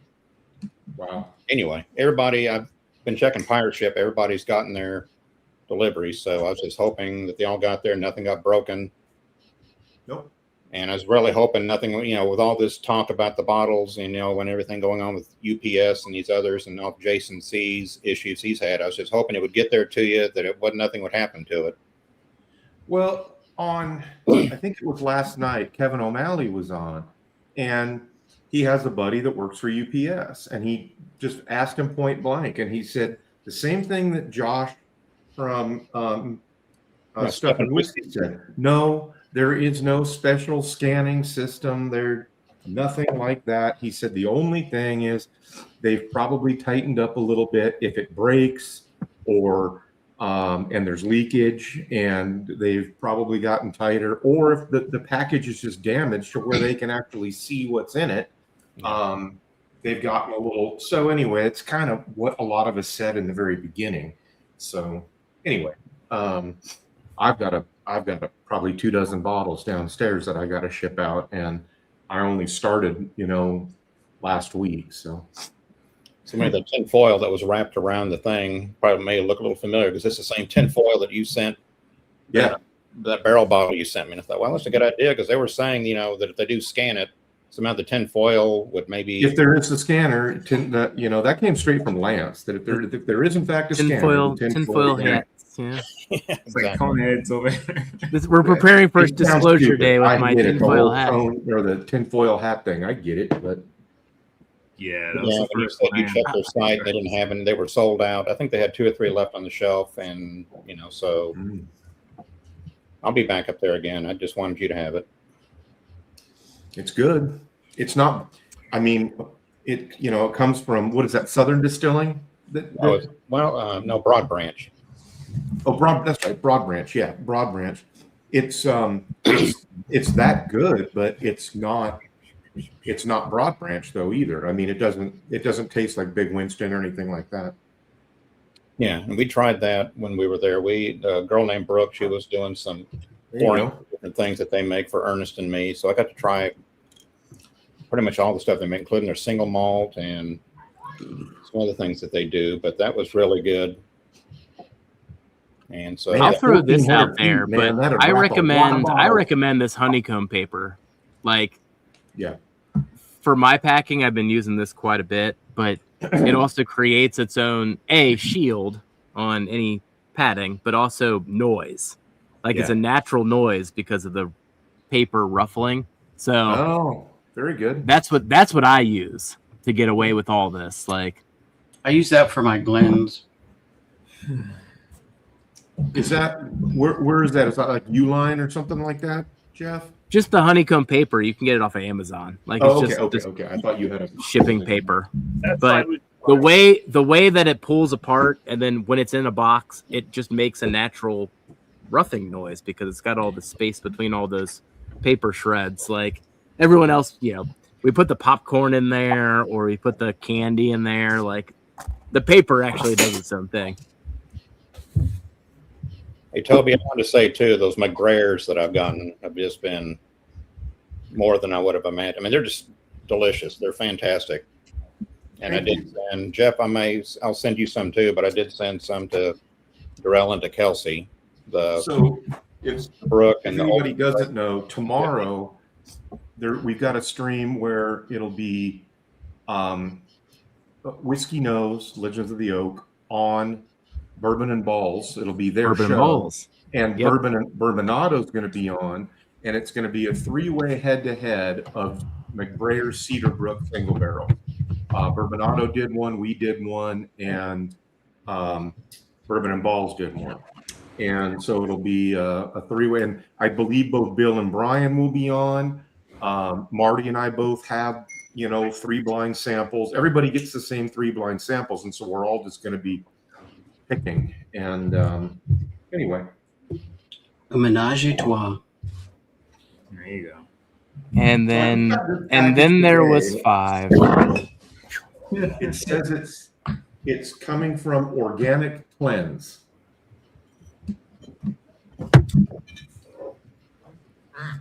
Which is Travis's new shipping handle. Organic Cleanse. I just can't wait till the time I get caught sending actual olive oil. Here's the old McBrayer. Yeah. This was their 250th. Yep. Yeah. Which is a fantastic summer whiskey. My bottle died on the 4th of July, so that's appropriate time for that one. Sounds like you're writing a song there, Jeff. Bye, bye, Mr. 4th of July. Get her done. That's great.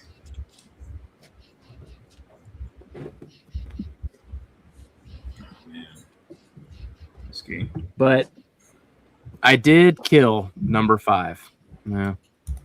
So Judge? Well, I got like 4 ounces. no, the bull run.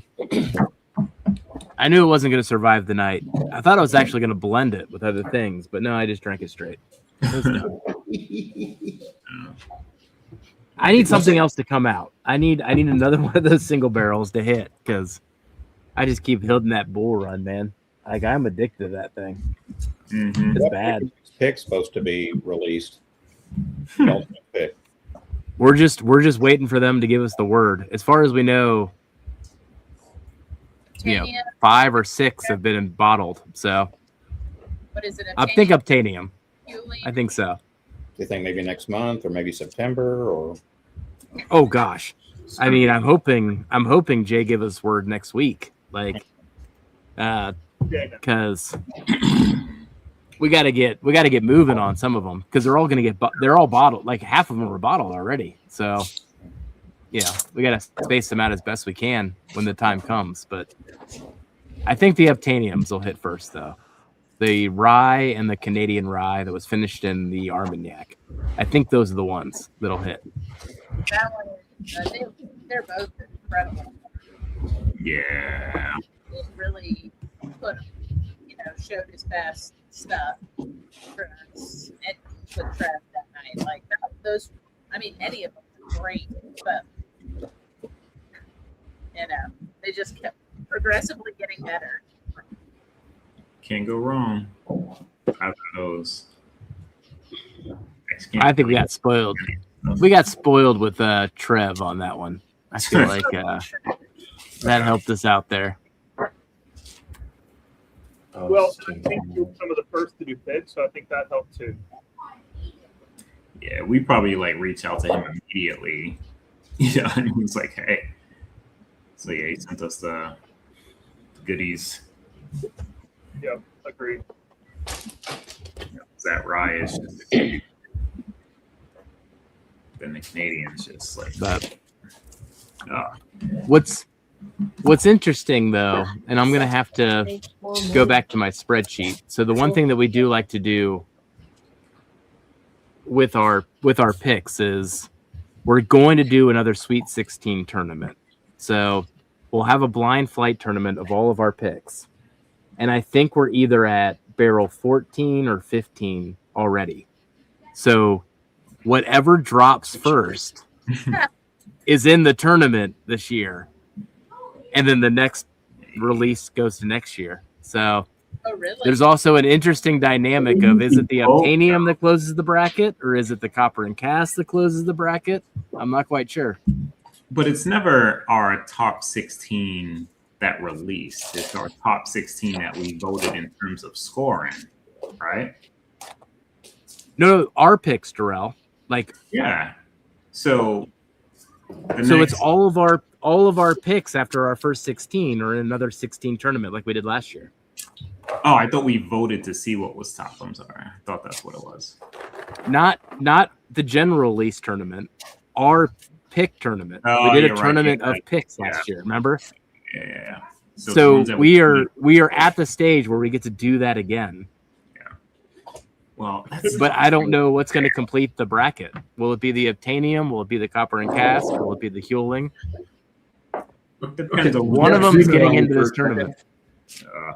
Zoom in on me for a sec. What do you got? That's a new label. I've never seen whatever the front of that was. Yeah. So now Travis sent me 2 bottles.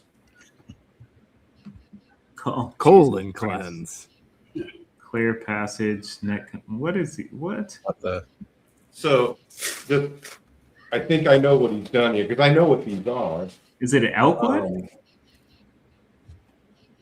I think he's trying to throw in an extra level of security here.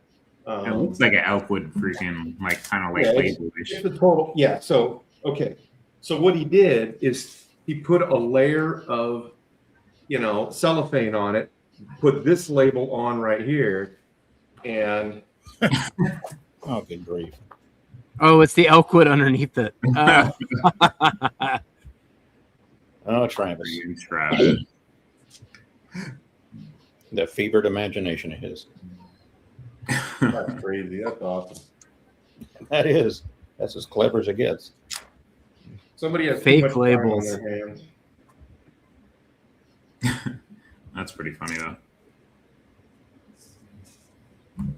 Hey, well, when I've gone to Paul P's house and Travis has been there, well, and Travis, the 3 of us, we get to try some amazing things. At Travis's house? Yeah. At Paul P's house. Paul P's. Paul P's about 30 minutes from me, and then Travis is about halfway between us. Gotcha. So periodically on a Saturday night, we'll go down to, because he's out in a beautiful pastoral scenic area. Just he's probably about 40 minutes south of Nashville. Are you in Tennessee, Eric? Or yeah, okay. Yeah, I'm about 20 minutes south of Nashville. So yeah, I'm in Smyrna, which is the next county down from the county that Nashville is in. Gotcha. And then that's how you pronounce it. And then Travis is in Murfreesboro, which is the next town south of me, and then Paul P's a bit further south than that. So for me to get to my house, the Paul P's is 30, 40 minutes. But it's always a good time. It's got this big front porch that overlooks all these woods and fields, and you can hear the interstate off in the distance, just that kind of that white noise of traffic from the distance. And very relaxing, lots of good tours. We're all laughing about stuff. So it's a great guy time, you don't always get a lot of that. Being in the hospital setting, I'm around a lot of women, so I don't get to talk to a lot of guys. So I'm usually dealing with a lot of nurses. What's a standout Paul P pour? There's too many. I'd have to think about it for a minute. I have to process everything, but he's had a lot of Four Gates, lots of different Jack Daniels picks. I don't know. It's kind of hard to pull it all out of my head right now. And then Travis, he brings amazing stuff. I have 2 or 3 boxes that'll hold 6 bottles each. I'm usually loading up what I can bring down. So there's a pretty good spread on the table when we're down there.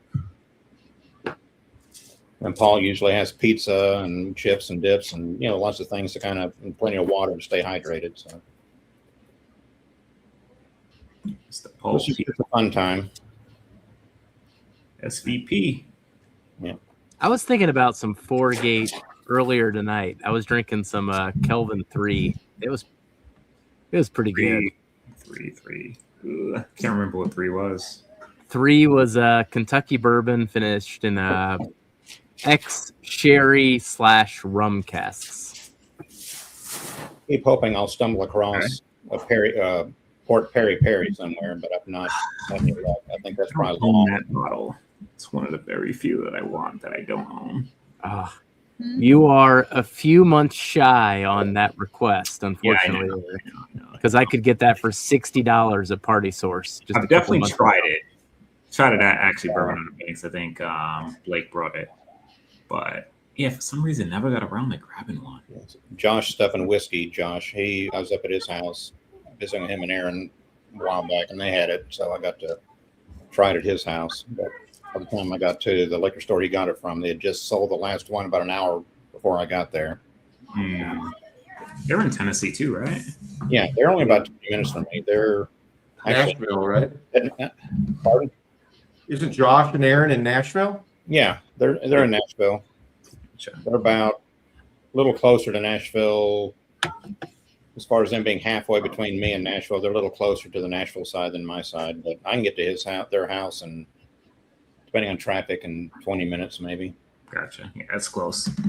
That's in driving distance for me, so we know it's close. And Darrell, I think I told him my wife used to live in Westerly, Rhode Island, years ago. It's like 30 minutes south of me. Yeah. I got one from Party Source during a sale. Oh yeah, the Perry. Way to rub it in, Hooper. Noise. I didn't get it any. I should have and could have, but didn't. Yeah. It's all right though.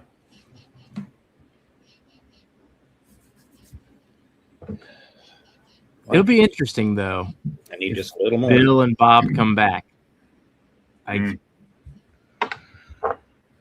don't know, man. I'm ready for them Bill blend again, but they're also coming back to a different scene at that price point with $200. It'll be interesting. Yeah.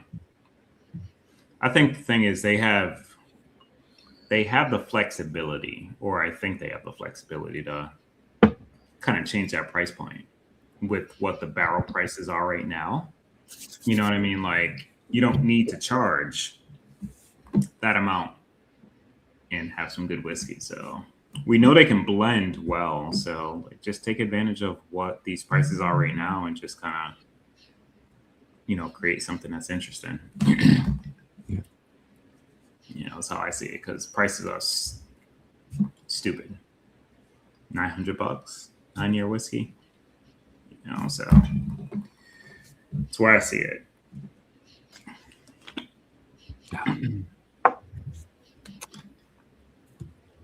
So, Darrell, how much time you got left in you? 'Cause I think I gotta probably head out here soon. You waiting for me? Yeah, I got the wife messaging me now, but I'm okay for a few minutes.